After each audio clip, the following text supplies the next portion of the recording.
சவுல் என்னப்பட்ட பவுல் ஒருத்தனை தெரிந்து கொள்றாரு. ஆனா அவன் வந்து சொல்றாரு, இவன் புறஜாதிகளுக்கு இவன் பிரகாசிக்கிற வெளிச்சமா இருப்பான், எனக்கு தெரியும். அப்படிதான் அவருடைய கிரியைகள் இருக்குது. தனிப்பட்ட முறையில தேவன் தொடர்கிறார். ஒரு ஆபிரகாம் சாரால் தான் அழைச்சார். ஒரு தேசம் அவருக்கு வேணுன்றப்போ ஒரு கூட்டம் எங்க நிறைய பேர் இருக்காங்கன்னு தெரியல, ஒரு ஹஸ்பண்ட் ஒய்ஃப் போதுங்க, ஒரு குடும்பம் போதும், இப்படிதான் கூப்பிட்டாரு. நான் பைபிள் ஃபுல்லாவே ஸ்டோரி ஆஃப் இண்டிவிஜுவல்ஸ். ஓகே, அதை போய் கார்பரேட் ஆக்கிட்டாங்க. பெரிய தப்பு. வாசப்படி நின்று கதவை தட்டுகிறேன், எந்த குரூப் கதவை திறக்கணும்லாம் சொல்லல. எவன் கதவை திறக்கிறானோ, சில பேர் சொல்றாங்க இந்த ப்ராஸ்பெரிட்டின்னு பேசுறவங்க கேட்காதீங்க. இயேசு போதும், இயேசுவை மட்டும் பிடிச்சுக்கோங்க, அது போதும். சும்மா இந்த ப்ராஸ்பெரிட்டி அதில் பேசுறவங்க கேட்கக்கூடாது அப்படின்னு சொல்லிட்டு பர்டிகுலரா ஃபெய்த் ப்ரீச்சர்ஸ் வந்து கேட்க வேணாம்னு சொல்றவங்க சில பேர் இருக்காங்க, சொல்லுவாங்க. அதெல்லாம் கேட்காதீங்க. அவங்க என்ன ஒரே மெட்டீரியலிஸ்டிக்கா பேசிட்டு இருக்காங்க. இப்ப வாக்கு தத்தமான ஆசீர்வாதங்கள்னா என்ன? யாரை பத்தி சொல்லியிருக்கு? ஆபிரகாம் பத்தி சொல்லியிருக்கு. ஆபிரகாமுக்கு என்னென்ன வாக்குத்தங்கள் பண்ணப்பட்டது? எக்கச்சக்கம் பண்ணப்பட்டிருக்கு. அதெல்லாம் கண்டுபிடிக்கவே கொஞ்ச நாள் வாழ்நாள் பாதி செலவாயிரும். என்னென்ன அவ்வளவு இருக்கு வாக்குத்தங்கள், பைபிள்ல அவ்வளவு இருக்கு. ஒரு ஸ்டாண்ட் ஆஃப் ஃபெய்த் எடுக்கிறோம் பாத்தீங்களா? ஒரு விசுவாசத்துல ஒரு காரியம் நம்ம ஒரு இப்படிதான் நம்ம ஜெபிக்க போறோம், இதுக்காக தான் ஜெபிக்க போறோம், இதுதான் எனக்கு வேணும், இது எனக்கு கர்த்தர் பண்ணணும் அப்படின்னு நம்ம ஒரு ஸ்டாண்ட் எடுத்து நம்ம ஜெபிக்கிறோம். சோ அப்படி நம்ம நிற்கும் போது ஸ்டாண்ட் ஆஃப் ஃபெய்த் பண்ணும்போது எடுத்தோடனே என்ன நினைக்கிறாங்கன்னா, நிறைய பேர் ரிவார்ட் ஆஃப் ஃபெய்த் அடுத்து வந்து நினைக்கிறாங்க. ரிவார்ட் ஆஃப் ஃபெய்த் உடனே வர்றது இல்ல. ஏன்னா அப்படின்னா விசுவாசம் பொறுமைன்னு சொல்லணும் தேவையில்லையே. விசுவாசத்தின் சோதனை, விசுவாசத்தின் பரீட்சை வந்த போது அவன் தேவனுடைய வாக்குத்தத்தை குறித்து அவிசுவாசமாய் சந்தேகப்படவில்லை. அதுக்குள்ள என்ன, தேவன் வாக்குத்தம் பண்ணது நிறைவேற்ற வல்லவராய் இருக்கிறார் என்று முழு நிச்சயமாய் நம்பி தேவனை மகிமைப்படுத்தி விசுவாசத்தில் வல்லவரானான். ட்ரையல் ஆஃப் ஃபெய்த் இருக்க நேரம் என்ன நேரம்னா, இட் லுக்ஸ் லைக் உங்களுடைய விசுவாச ஸ்டேட்மெண்டே அடிச்சு நொறுக்கிற மாதிரி இருக்கும். அது பயங்கரமா இருக்கும்.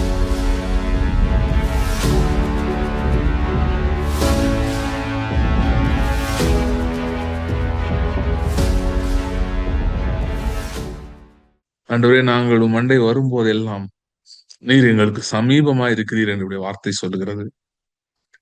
ஆண்டவரே, இந்த நாளிலும் வந்திருக்கிற ஒவ்வொருவரும், இனிமேல் இதை பார்க்க போகிறவர்களும் கூட, ஆண்டவரே, எந்த சூழ்நிலையில் உங்களுடைய உதவியை நாடி வந்திருந்தாலும், ஆண்டவர்கள் மனதிலே என்னென்ன காரியங்கள், குழப்பங்கள், கேள்விகள், பயங்கள், பல காரியங்களை குறித்த ஆங்ஸைட்டிஸ் இதெல்லாம் அவங்க மைண்ட்ல போயிட்டு இருந்தாலும், கர்த்தாவே, இப்பொழுது நீர் எங்களுக்கு சமீபமா இருக்கிறதுக்காக ஸ்தோத்திரம். ஆண்டவரே, இந்த நாளிலே இந்த வார்த்தை அவங்க கேட்கிற டைம் முழுவதும் ஆண்டவரே, நீர் அவர்களோடு சமீபமா இருக்கிறது அவர்கள் உணர்கிறது மாத்திரம் அல்ல, அவங்க அதை முடித்துட்டு மற்ற காரியங்கள் வேலைகள் செய்யும் போதும் கூட, கர்த்தாவே, நீர் சமீபமா இருக்கிறீர், எனக்கு சகாயம் செய்கிறவர், எனக்கு உதவி செய்கிறவர் அருகில் இருக்கிறார் என்று தாவீது சொன்னது போல, ஆண்டவரே, நீர் அருகில் இருக்கிறதை அவர்கள் உணர்வார்களாக, அருகில் இருக்கிறதை உணர்வார்களாக, அதை அனுபவிப்பார்களாக. Thank you Lord. ஆண்டவரே, வசனம் சொல்லுகிறது, கர்த்தர் நல்லவர் என்பதை ருசித்து பாருங்கள் என்று. ஆண்டவரே, உண்மை நாங்கள் நல்லவராய் எல்லாவற்றிலும் ருசித்து பார்க்க, அனுபவித்து பார்க்க ஒரு பெரிய வாஞ்சை, ஒரு பெரிய தாகம் எங்கள் இருதயங்களிலே உண்டாவதாக. எல்லா பயமும் அவிசுவாசமும் இயேசுவின் நாமத்திலே விலக முடியாது நான் ஜெபிக்கிறேன். ஆண்டவரே, இந்த வார்த்தைகளை கேட்கும் போது ஆண்டவரே, நீரே இவர்களோடு இதை பகிர்ந்து கொள்ளும்படியா நாங்கள் ஜெபிக்கிறோம். எம்மாவு சீஷர்கள் ஆண்டவரோடு நடந்து போகும்போது அவங்க சொன்னாங்க, அவர் வேத வாக்கியங்களை விவரித்து காட்டின போது இருதயங்கள் நமக்குள் கொழுந்து விட்டு எரியவில்லையா என்று சொன்னார்கள். அப்படியே ஆண்டவரே, எல்லா பயங்களும் விலகட்டும், புதிய நம்பிக்கை உருவாகட்டும், பலன் உண்டாகட்டும். கருத்துல கொடுக்கிறோம், இயேசு கிறிஸ்துவின் நாமத்தில் ஜெபிக்கிறோம் பிதாவே.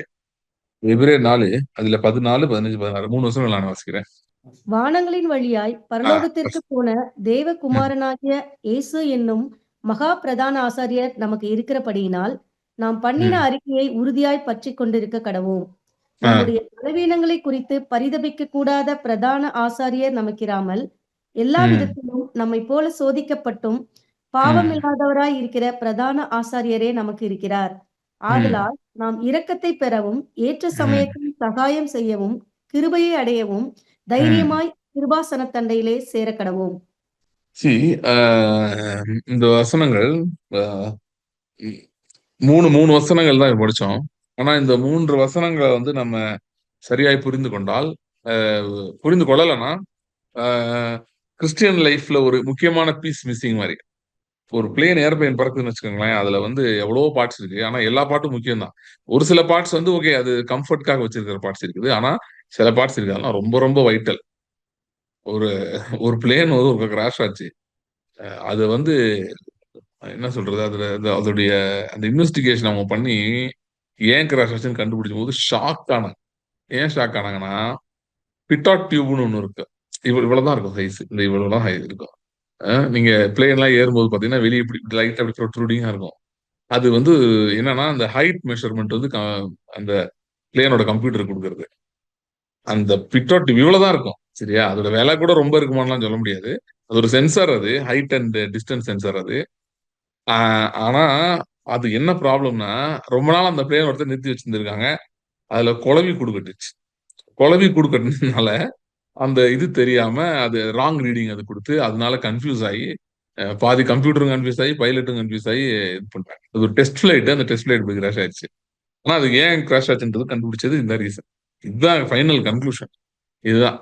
சோ வாஸ்ப் நெஸ்ட் அப்படின்னு கண்டுபிடிச்சாங்க. சோ வந்து அது மாதிரி பாத்தீங்கன்னா, வேதத்திலும் சில சில சின்ன சின்ன காரியங்கள் இருக்கு. அதை நான் புரிந்து கொள்ளனா, கிராஷ் ஆகும்னு சொல்ல வரல. பட் என்ன சொல்ல வரேன்னா, கிறிஸ்டியானிட்டியோட எசன்ஸ் புரிந்து கொள்ள முடியாது. கிறிஸ்தவத்தின் அந்த எசன்ஸ நம்ம அறிந்து கொள்ள முடியாது. நெறைய பேர் வேகமா படிச்சுட்டு போயிடுறாங்க. அதனால தான் நான் எப்பவுமே சொல்றது வந்து you have to read very slowly and deep. Okay. டீப்னா எப்படி? திரும்ப திரும்ப படிக்கிறது. அப்பதான் வந்து சில காரியங்கள் நமக்கு உள்ளாக நல்லா இறங்க ஆரம்பிக்கும். இந்த வேர்ல்டு ரொம்ப ஸ்பீடா போயிட்டு இருக்கு. ஆனா அவ்வளவு வேகமா போயிட்டு இருக்கிற வேர்ல்ட்ல வந்து ஆண்டவர் பாத்தீங்கன்னா, அவரோட இது கொஞ்சம் வேற மாரி இருக்கு. இப்ப லாசரஸ் வந்து இறந்து போயிட்டான். 4 நாள் கழிச்சு போறாரு.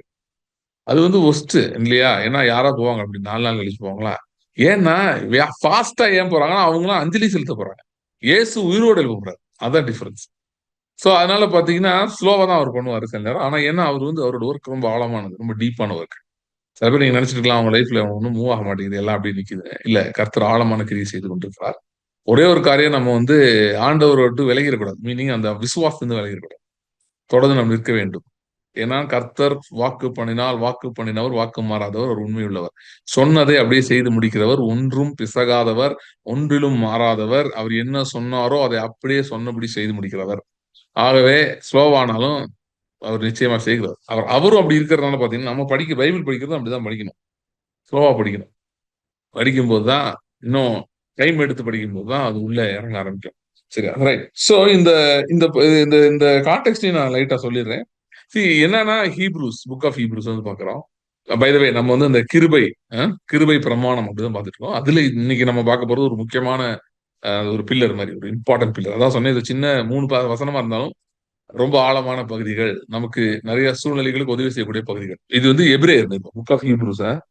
சோ எபிரேயர் நிருபம் வந்து யாருக்கு எழுதப்பட்டது அப்படின்னு பாத்தீங்கன்னா, சில பேர் வந்து யூத மார்க்கத்துக்கே திரும்ப போயிடலாமா அப்படிலாம் யோசிச்சுட்டு இருந்தாங்க. மிகுந்த உபத்திரவங்கள், பிரச்சனைகள் நிமித்தமா. ஏன்னா அவங்க சில பேர் நினைச்சாங்கன்னா, ரெண்டும் ஒண்ணு தானே, இதுவும் ஒண்ணுதான் அதுவும் ஒண்ணுதான், அதுல இருந்தா கொஞ்சம் உபத்திரவம்லாம் கம்மியா இருக்கு, பிரச்சனை கிடையாது அப்படின்லாம் இருந்தாங்க. சோ அவங்க வந்து ரொம்ப, ஏன்னா நிறைய பேர் ரொம்ப பிரச்சனை கொடுத்துட்டு இருந்தாங்க. யூதர்கள் வந்து கிறிஸ்தவர்களுக்கு, யூத மார்க்கத்துல இருந்து கிறிஸ்தவங்களானவர்களுக்கு மிகுந்த உபத்திரவம் பிரச்சனையை கொடுத்துட்டு இருந்தனால, எப்படியாவது வந்து நிம்மதியா இருந்தா போதுன்ற இடத்துல நிறைய பேர் வந்துட்டாங்க. வந்ததுனால அவங்க என்ன நினைச்சாங்கன்னா, நம்ம வந்து இது போயிடலாம், யூத மார்க்கத்துக்கே போயிடலாம் அப்படின்றப்ப, அப்படி நினைச்சிட்டு இருந்த எபிரேயர்கள், யூதர்கள், அவர்களுக்காக இது எழுதப்பட்டது பிரைமரிலி. சோ பிரைமரி ஆடியன்ஸ் அவங்களா இருந்தாலும் நமக்கு இதுல அநேக காரியங்கள் இருக்கிறது. அது என்னன்னா, நமக்கு வந்து இன்றைக்கு வந்து நம்ம பழைய ஏற்பாட்டுக்குள்ள போல. சரியா? மீனிங் அந்த பழைய உடன்படிக்கையில நம்ம இல்ல. நம்ம மோசே நம்மட்ட வந்து உடன்படிக்கை குடுக்கல. சீனாய் மலையில நம்ம இல்ல.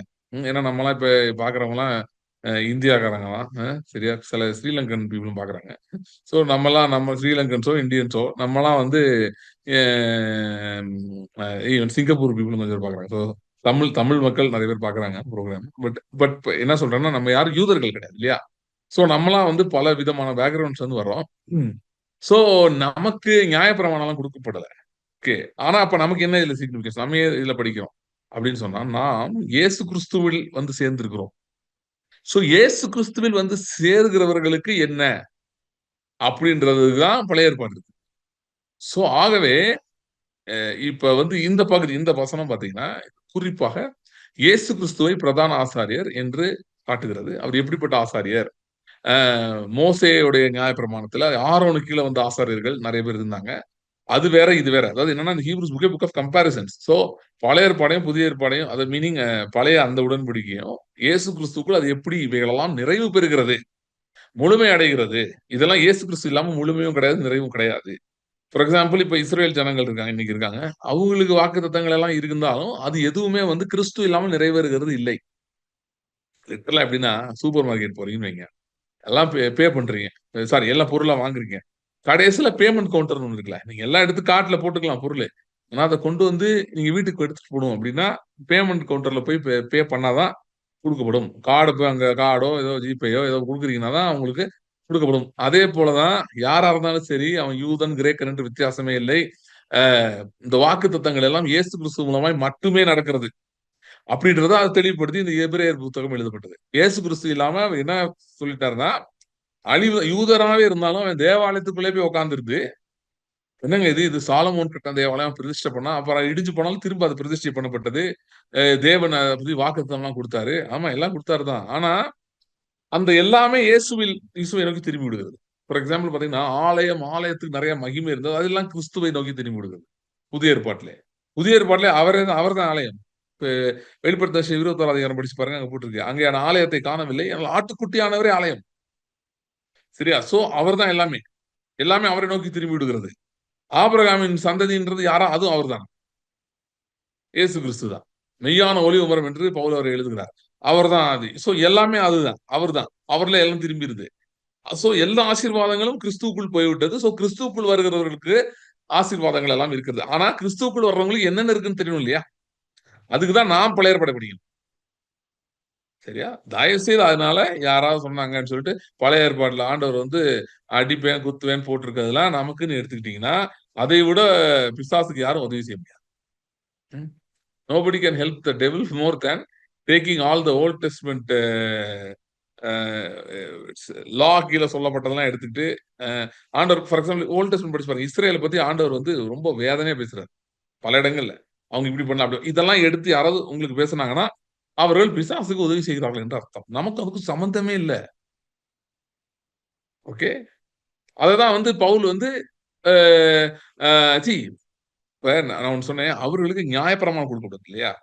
சோ மோசேயின் நியாயப்பிரமாணம் அந்த காரியங்கள் எல்லாம் அவர்களுக்கு கொடுக்கப்பட்டது. யூதர்களுக்கு. நமக்கு எதுவுமே கொடுக்கப்படல. ஆனால் பவுல் கலாத்தியர் 3:13, 14 எழுதும்போது, மரத்தில் தூக்கப்பட்டவனும் சபிக்கப்பட்டவனும் எழுதியிருக்கிறபடி, கிறிஸ்து நமக்காய் சாபமாகி நியாயப்பிரமாணத்தின் சாபத்துக்கு நம்மை நீங்களாகி மீட்டுக் கொண்டார். அதனால என்ன அப்படின்னா அடுத்த வருஷம் சொல்றாரு.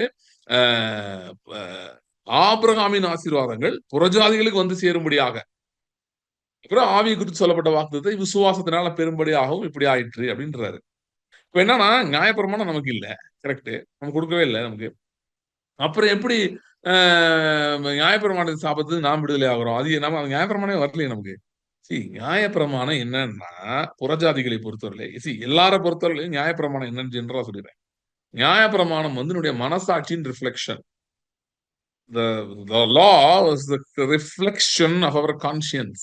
நம்முடைய மனசாட்சியின் ரிஃப்ளெக்ஷன் தான் என்னது? லா. ஓகே. நீங்க நியாயப்பிரமாணம் அதான் பவுல் சொல்றாரு, நியாயப்பிரமாணம் இல்லாத இடத்துல நியாயப்பிரமாணம் இல்லாமலே கெட்டு போனாங்க. எப்படி கெட்டு போனாங்க? மனசாட்சி நியாயப்பிரமாணத்தின் வேலையை பார்த்தது. நியாயப்பிரமாணம் யூதர்களை வந்து குற்றவாளிகளாக தீர்த்தது அப்படின்னு பவுல் எழுதுகிறார். நம்மளே எது குற்றவாளி? நமக்கு தான் நியாயப்பிரமாணம் இல்லையே. நம்முடைய மனசாட்சி நமக்கு எதிராக வேலை பார்த்துக் கொண்டிருந்தது. சோ இது வந்து எல்லா ஜனத்துக்கும் வேலை பார்த்துட்டு இருந்தது. எல்லாரும் மனசாட்சி தான் அவங்கள போட்டு வாதிச்சுட்டு, அதாவது மனசாட்சி என்ன பண்ணிட்டு இருந்துச்சுன்னா, அவர்கள வந்து நீ தேவனுக்கு பிரியமானவன் அல்ல. நீ வந்து தேவன்ட்ட எதையும் பெற்றுக்கொள்ள முடியாது. ஏன்னா உனக்கு தகுதி இல்ல. அப்படி சொல்லி ஏதோ ஒரு விதத்துல ஆண்டவர் உன் மேல பிரியமா இல்லன்றத அவனுக்கு கொண்டு சொல்லிட்டே இருக்கு.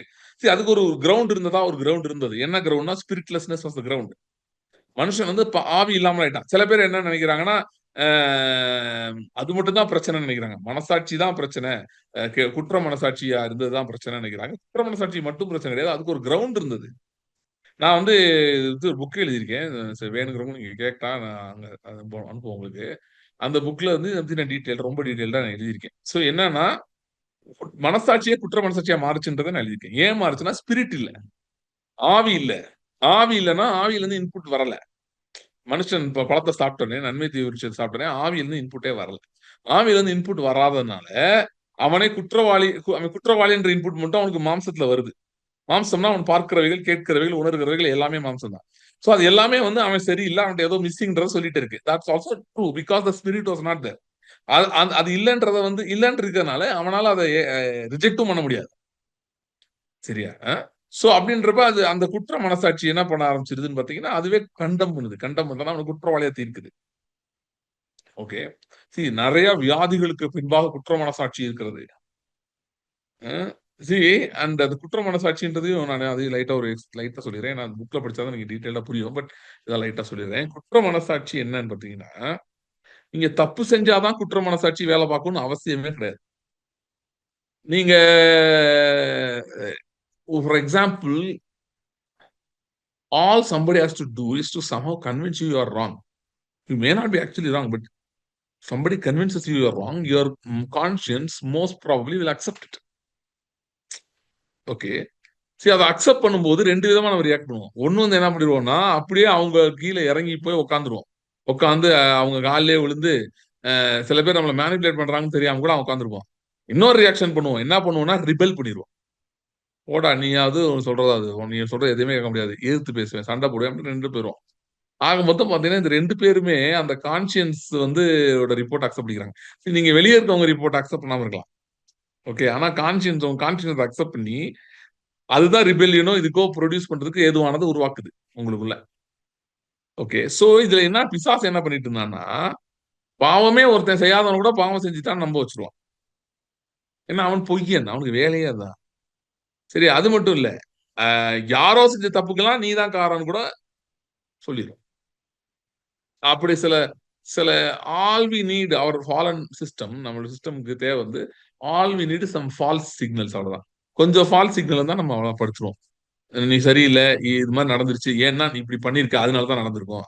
இப்ப யோபு உட்கார்ந்து டெய்லி யோசிச்சிட்டே இருந்தானா, ஒருவேளை என் பிள்ளை இப்ப குமார பாவம் செஞ்சிருப்பாங்க. ஒருவேளை ஏன் குற்ற மனசாட்சி. அவங்க பாவம் செஞ்சாங்களான்னு கூட தெரியாது. ஆனா மனசாட்சி வேலை பார்த்துட்டே இருக்கு. சொல்லிட்டே இருக்கு. ஒருவேளை செஞ்சிருந்தா, ஒருவேளை நடந்திருந்தா. ஓகே. அதவே இப்ப இன்னொருத்தவங்க வந்து சொல்லிட்டாங்க. உங்களுக்குள்ள ஒரு டவுட் இருக்கு. நீங்க ஒருவேளை தப்பா தான் இருக்கீங்களோ, அதுவே ஒருத்தன் வந்து சொல்லிட்டான்னு வைங்க, உங்களுக்கு உறுதியாயிரும்ல. அததான் பிசாசு செய்றான். செஞ்சு உங்க மனசாட்சி உங்களுக்கு எதாவது திருப்பி விடுறான். சோ இப்படிதான் வந்து சர்வ உலகமும் இந்த பிரச்சனை இருந்தது. இப்படி ஒரு பிரச்சனை இருக்குன்னு காட்டுறதுக்காக தான் நியாயப்பிரமாணத்தை குடுத்தாரு. சோ நியாயப்பிரமாணம் அ வந்து ஒரு சில குற்றவாளிய தீர்த்ததுன்னா, அதோட உள்ளானது அது வந்து பவுல் ரோமர் 6 படிச்சீங்கன்னா, அழகா விளக்குறாரு. அது ஃபாலன் மேன் தான் பிரச்சனைன்றத விளக்குறாரு. ஃபாலன் மேன் இருந்தனால ஃபாலன் கான்ஷியன்ஸ். ஃபாலன் கான்ஷியன்ஸ் இருந்தனால நியாயப்பிரமாணம் அவன குற்றவாளியா தீர்த்தது. ஓகே. ஃபாலன் கான்ஷியன்ஸோட விழுந்து போன மனசாட்சியின் ரிஃப்ளெக்ஷன் தான் அ நியாயப்பிரமாணம். சோ அதனால தான் பார்த்தீங்கன்னா, நியாயப்பிரமாணத்தின் சாபம் அப்படின்னு இருந்தது பார்த்தீங்களா? அதெல்லாம் ஏன் எஃபெக்டிவா நடந்துச்சுன்னா, குற்ற மனசாட்சி இருக்கிறதுனால தான்.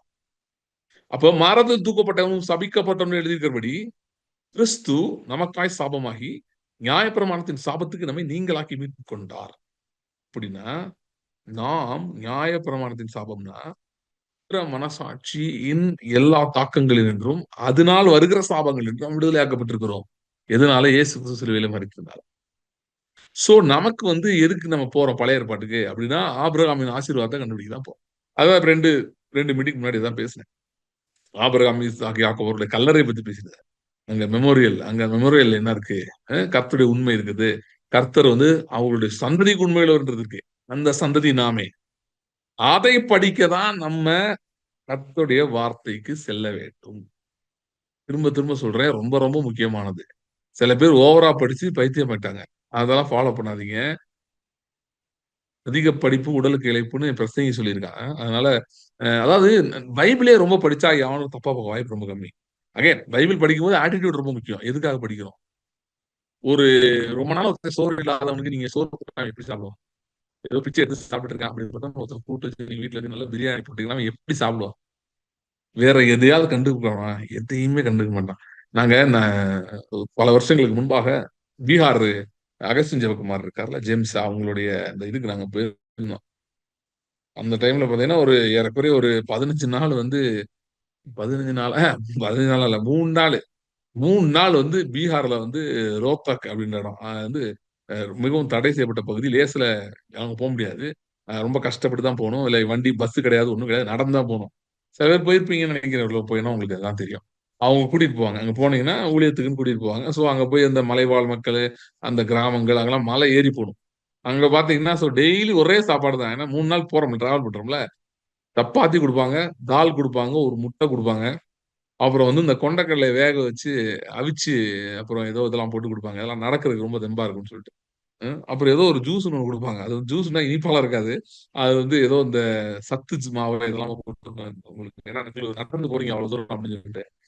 3 நாளு நாங்க அவங்க சுத்திட்டு வேற எதுவும் ஒரே உணவு பண்ண மாரி தான் இருந்துச்சு. 3 நாள் ஒரே தான். 3 நாள் அதெல்லாம் சாப்பிட்டு முடிச்சுட்டு நாங்க கீழ இறங்கி வந்தோனே, இப்போ ஒரு அகஸ்திய அவருடைய சன் இன் லாவா இருக்காரு ஆஷிஷ்ன்னு.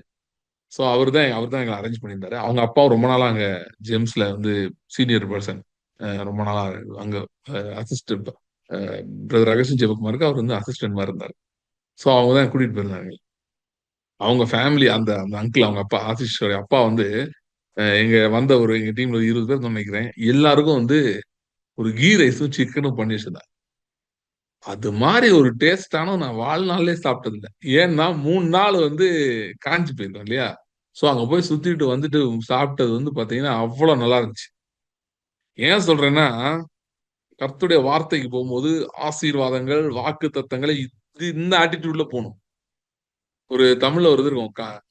கா காஞ்சு போன மரத்துல வைக்க போருக்குள்ள புகுந்தா எப்படி இருக்கும்? அந்த மாரி. சோ வந்து அப்படி வந்து போணும். உள்ள போணும். அந்த ஆட்டிட்யூட்ல போணும்.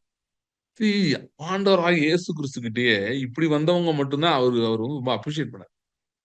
ஒரு அம்மா வந்துச்சு. அந்த அம்மா எப்படி வந்துச்சு? 12 வருஷம் பெரும்பாடுள்ள ஸ்திரீ. சரியா? அந்த அம்மா வந்து யாருமே வந்து அ அந்த நாட்களுடைய சட்டத்தின்படி யாரும் அந்த அம்மாவ அக்செப்ட் பண்ண முடியாது. மீனிங் அந்த அம்மா வந்து அன்கிளீன். ஏன்னா வந்து பப்ளிக்கா வரக்கூடாது. குஷ்டரோகிக்கு ஈக்குவலா ட்ரீட் பண்ண மாட்டாங்க. கல்லெறிந்து கொல்லப்பட வேண்டும். ஓகே. அப்படிப்பட்ட ஒரு அ இது உங்களுக்கு புரியுதா? இப்ப இந்த நியாயப்பிரமாணத்துல இதெல்லாம் வருது. ஏன் இதெல்லாம் வருதுன்னா, it is a reflection of the fallen இது. சரியா? அதனால பார்த்தீங்கன்னா, நியாயப்பிரமாணத்தை நிறைவேற்றவே இயேசு வந்தேன்னு அதனால தான் சொன்னாரு. ஏன்னா, நியாயப்பிரமாணத்துல சில நல்ல காரியங்கள் இருக்கிறது. அது அது வந்து என்னன்னா, தேவன் என்ன நம்மிடத்தில் விரும்புகிறார்? எப்படிதான் நமக்கு நல்லதுன்றது சில காரியங்கள்லாம் இருக்கு அதுல. ஆனா வந்து அதே நேரத்துல பார்த்தீங்கன்னா, மனுஷனுடைய குறையையும் அது ரிஃப்ளெக்ட் பண்ணுது. தேவனுடைய ஹை ஸ்டாண்டர்டையும், மனுஷனுடைய குறையும் 2யுமே எது ரிஃப்ளெக்ட் பண்ணுது? நியாயப்பிரமாணம் ரிஃப்ளெக்ட் பண்ணுது. சோ அதனால அவர் நிறைவேற்ற வந்தேன்னு சொன்னார். அப்படின்னா mean away he said I am a bridge. You are in a ரொம்ப low place. But when you take ride on me என் மேல நீங்க சவாரி பண்ணீங்கன்னா, நீங்க என்ன பண்ணலாம்னா, இங்க இருந்து அங்க போயிரலாம். மனுஷனுடைய குறைவுன்ற இடத்துல இருந்து தேவனுடைய நிறைவுக்குள்ள போயிரலாம். ஏன்னா, he Jesus was the governor and sole supplier of the spirit man. Spirit man தான் மிஸ்ஸிங் கரெக்ட்டா? அது எது அதான் இல்லாம போனான். சோ இயேசு கிறிஸ்து தான் அதுக்கு ஃபுல் கான்ட்ராக்டர் மாரி. அவர்ட்ட போனா மட்டும் தான் ஆவி மறுபடியும் அருளப்படும். ஆவி அருளப்பட்ட அடுத்த நிமிஷம் அவன் தேவனுக்கு சமமாகிறான். நீங்கள் தேவர்கள் என்று சொல்லப்பட்ட இடத்துக்கு அவன் போயிடுறான். அததான் பவுல் எழுதினார், உன்னதங்களே நம்மோட கூட உட்காரம் செய்தாருங்க. சரி, by the way coming back to the point. அந்த அம்மா பாத்தீங்கன்னா 12 வருஷம் பெரும்பாலும் ஸ்திரீ. அந்த அம்மா வெளியே வருது. அந்த அம்மா சில காரியங்கள் யோசிக்கவே இல்லை. அதுல என்ன அது யோசிக்கலாம்னா, என்ன கல்லெறிஞ்சு கொள்ளுவாங்களா அதுக்கு அது யோசிச்சுட்டு அது வந்திருக்காது. கண்டுபிடிச்சா என்ன ஆகும்? அவரு தெரியாத ஒருத்தன் கூட இருக்க மாட்டான். ஏசு அந்த ஊருக்கு வந்திருக்காரு. அந்த ஊர்க்காரங்களுக்கு ஒருத்தவங்க கூட தெரியாது. அதுவும் சில பேர் கல்லோடய பாக்கெட்ல வச்சுட்டு அந்த காலத்துல சுத்திட்டு இருந்தாங்க. யார பிடிக்கலாம், கல்லெறியலாம். இன்னைக்கு என்ன யாருமே கல்லெறியல, போர் அடிக்குது அப்படின்ற குரூப் இருந்துச்சு. இந்த பரிசேயர் குரூப்லாம் அப்படிப்பட்ட சரியான திருட்டு பயலுங்க. சோ அது மாதிரி குரூப். இந்த இந்த இங்க இப்ப இந்த லாக்அப்லாம் அடிச்சு கொண்டுட்டாங்கல்ல. அந்த மாதிரி வந்து அந்த குரூப். எப்ப பார்த்தாலும் அடிக்கும். லாக்அப்ல கூட யார அடிக்கலான்ற மாரி தான் இருக்கும். இப்படி ஒரு குரூப். சோ அந்த குரூப்லாம் இருந்துச்சு அந்த டைம்ல. அப்ப அந்த குரூப்லாம் தாண்டி தான் அந்த அம்மா வந்திருக்கணும். எப்படி வந்திருக்கும்னு யோசிச்சு பாருங்க. ம். அப்ப அந்த அம்மா அத கன்சிடர் பண்ணல ஒண்ணு. அத தவிர இன்னும் அந்த அம்மா கன்சிடர் பண்ணல. என்ன கன்சிடர் பண்ணலன்னா, டெஸ்பரேஷன். ஓகே. அந்த அம்மா சூழ்நிலை அப்படி. அதனால யாரு என்ன ஆகுதோ அது எனக்கு கவலை இல்லைங்க. எனக்கு இயேசுவின் வஸ்திரத்தின் ஓரத்தையாவது தொடணும். நெறைய பேர் சொல்றாங்க, அவர்ட்ட போனே சுகமாச்சுன்னு. நானும் போறேன். என்ன ஆனாலும் பரவால்ல. போய் தொட போறேன். என்ன ஆனாலும் பரவால்ல. எனக்கு என் வேலை முக்கியம். அப்படின்னு வந்துச்சு. இயேசு கிறிஸ்து அத போட்டு இது இது என்ன பண்ணி விட்டுச்சு? இது இயேசு கிறிஸ்து யவீர் வீட்டுக்கு போறார். அத வேற டிலே பண்ணி விட்டுருச்சு. அத பார்த்து இயேசு கிறிஸ்து என்ன சொல்றாருன்னா, "ஏம்மா உனக்கு கொஞ்சம் அறிவு இருக்கா? இப்படி சுயநலமா இருக்கலாமா? பிறருக்கானவைகளை நோக்கணும்ல. என்ன உனக்கானவைகளையே நோக்கிட்டு இருக்க? இது உனக்கு தான் முக்கியம்." அப்படிலாம் இயேசு பேசல. சரியா? அதனால வந்து நம்ம எல்லாம் சிலதெல்லாம் சரியா புரிஞ்சுக்கணும். நம்ம நெறைய நேரம் வந்து நம்ம இந்த மாரி குரூப்பா இது பண்றோம், அது பண்றோம்லாம் சொல்லிட்டு தனிப்பட்ட காரியங்கள விட்டுருவோம். Touch of Jesus is very personal. Throughout the Bible, God invested a lot in individuals. who in turn impacted nations. சரியா? சோ இப்ப சவுல் என்னப்பட்ட பவுல் ஒருத்தனை தெரிந்து கொள்றாரு. ஆனா அவனுக்கு சொல்றாரு, இவன் புறஜாதிகளுக்கு இவன் பிரகாசிக்கிற வெளிச்சமா இருப்பான், எனக்கு தெரியும் அப்படின்றாரு. அப்படிதான் அவருடைய கிரியைகள் இருக்குது. தனிப்பட்ட முறையில தேவன் தொட விரும்புகிறார். ஒரு ஆபிரகாம் சாரால் தான் அழைச்சார். ஒரு தேசம் அவருக்கு வேணும்ன்றப்போ ஒரு கூட்டம் எங்க நிறைய பேர் இருக்காங்கன்னு தெரியல. ஒரு ஹஸ்பண்ட் ஒய்ஃப் போதுங்க, ஒரு குடும்பம் போதும். அப்படிதான் கூப்பிட்டாரு. நான் பைபிள் ஃபுல்லாவே இந்த story of lot of individuals. Okay, அதை போய் கார்பரேட் ஆக்கிட்டாங்க. பெரிய தப்பு. ஓகே, சோ கார்பரேட் ஆக்கி கர்த்தர் பொதுவானவர், நம்ம எல்லாத்துக்கும் மொத்தமா இருக்காரு. மொத்தமாலாம் இல்ல, தனிப்பட்ட முறையில் இருக்கிறாரு.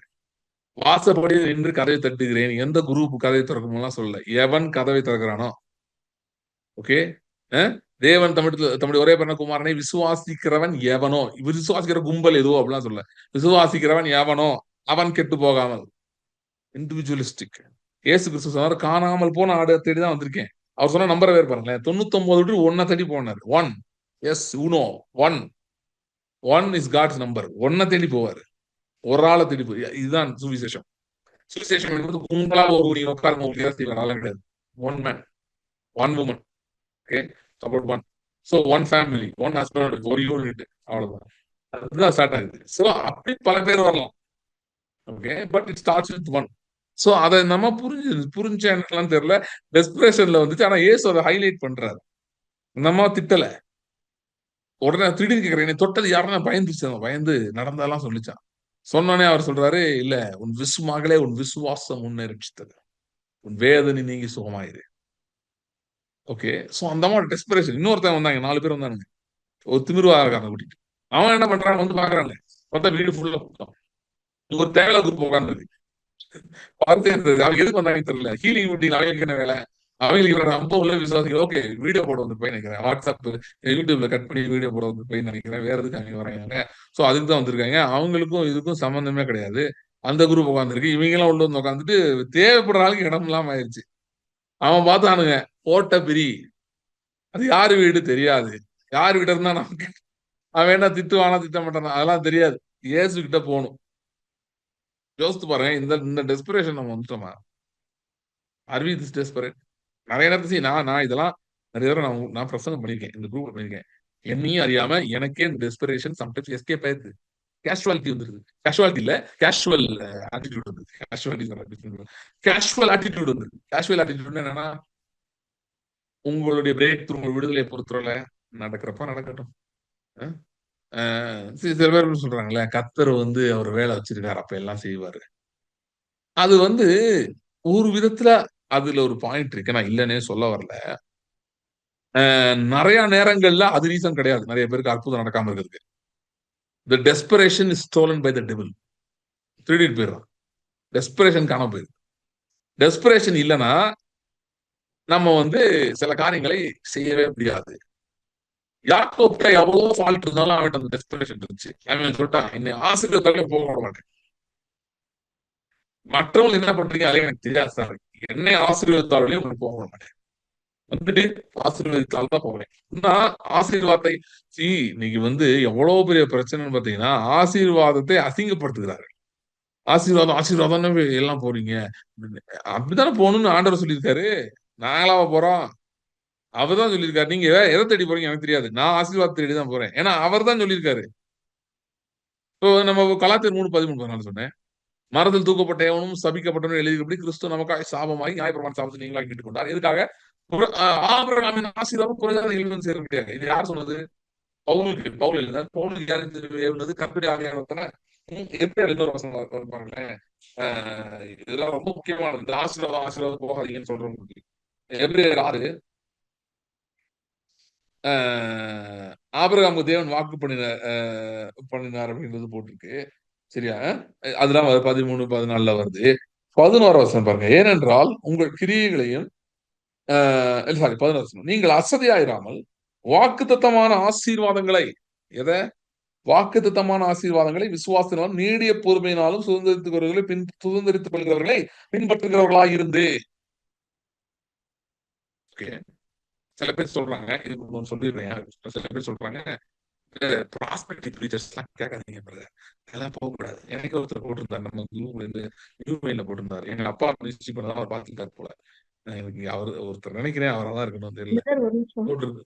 உங்க வாய்ஸ் இடையில கொஞ்சம் கிளியரா இல்லாம வருது இடையில. இப்ப நீங்க அப்படியா? ரீட் பண்ணும் is it true for everybody? இல்ல நான் பேசுறது உள்ள போகுதா? இல்ல ஆடியோ கட் ஆகுதா? ஆடியோ வாட் இஸ் தி வந்து ட்ரூத்? வாட் இஸ் அது சொல்லுங்க எப்படி எக்ஸ்பிளைன். கொஞ்சம் வாப்லிங்கோட கேக்குது ஜெய். என்ன கேக்குது? கொஞ்சம் வாப்லிங் இருக்க மாதிரி இருக்கு. கொஞ்சம் வைப்ரேட் ஆகி வருது words. அப்படியா? எல்லாருக்கும் அப்படி இருக்கா? இல்ல எனக்கு உங்களுக்கு மட்டும் இருக்கா? அது ஒரு எல்லாருக்கும் எந்த எந்த இடத்துல இருந்தேன்? ஆசீர்வாதம் வேணாம்னு சொல்றவங்களுக்கு ஒரு வசனம் இருக்குன்னு சொல்லி எபேசியர்ல சொன்னீங்க. Okay okay. எபிரேயர் கரெக்ட். எபிரேயர் ஆமா. இந்த வசனம் படிச்சேன்னு நினைக்கிறேன். 11:6 ஒருவேளை கவனிக்கலாம் கவனிச்சுக்கோங்க. 6:11 எபிரேயர் 6:11 ஹீப்ரூ 6:11. நீங்கள் அசதியாயிராமல் வாக்குத்தத்தமான ஆசீர்வாதங்களை விசுவாசத்தினாலும் நேடிய பொறுமையினாலும் சுதந்திரத்துக் கொள்கிறவர்களை பின்பற்றுகிறவர்களா இருந்து. அதுக்கு நான் ஒரு எக்ஸாம்பிள் சொல்ல வந்தேன். அப்புறம் ஏதாச்சும் சில பேர் சொல்றாங்க இந்த ப்ராஸ்பெரிட்டின்னு பேசுறவங்க கேட்காதீங்க.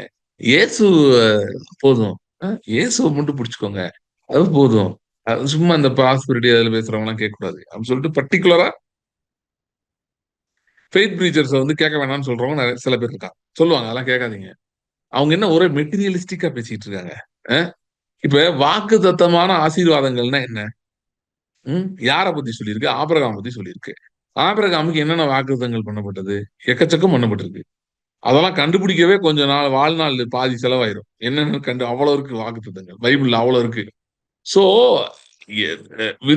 வாக்குத்தத்தங்கள் இருக்கு.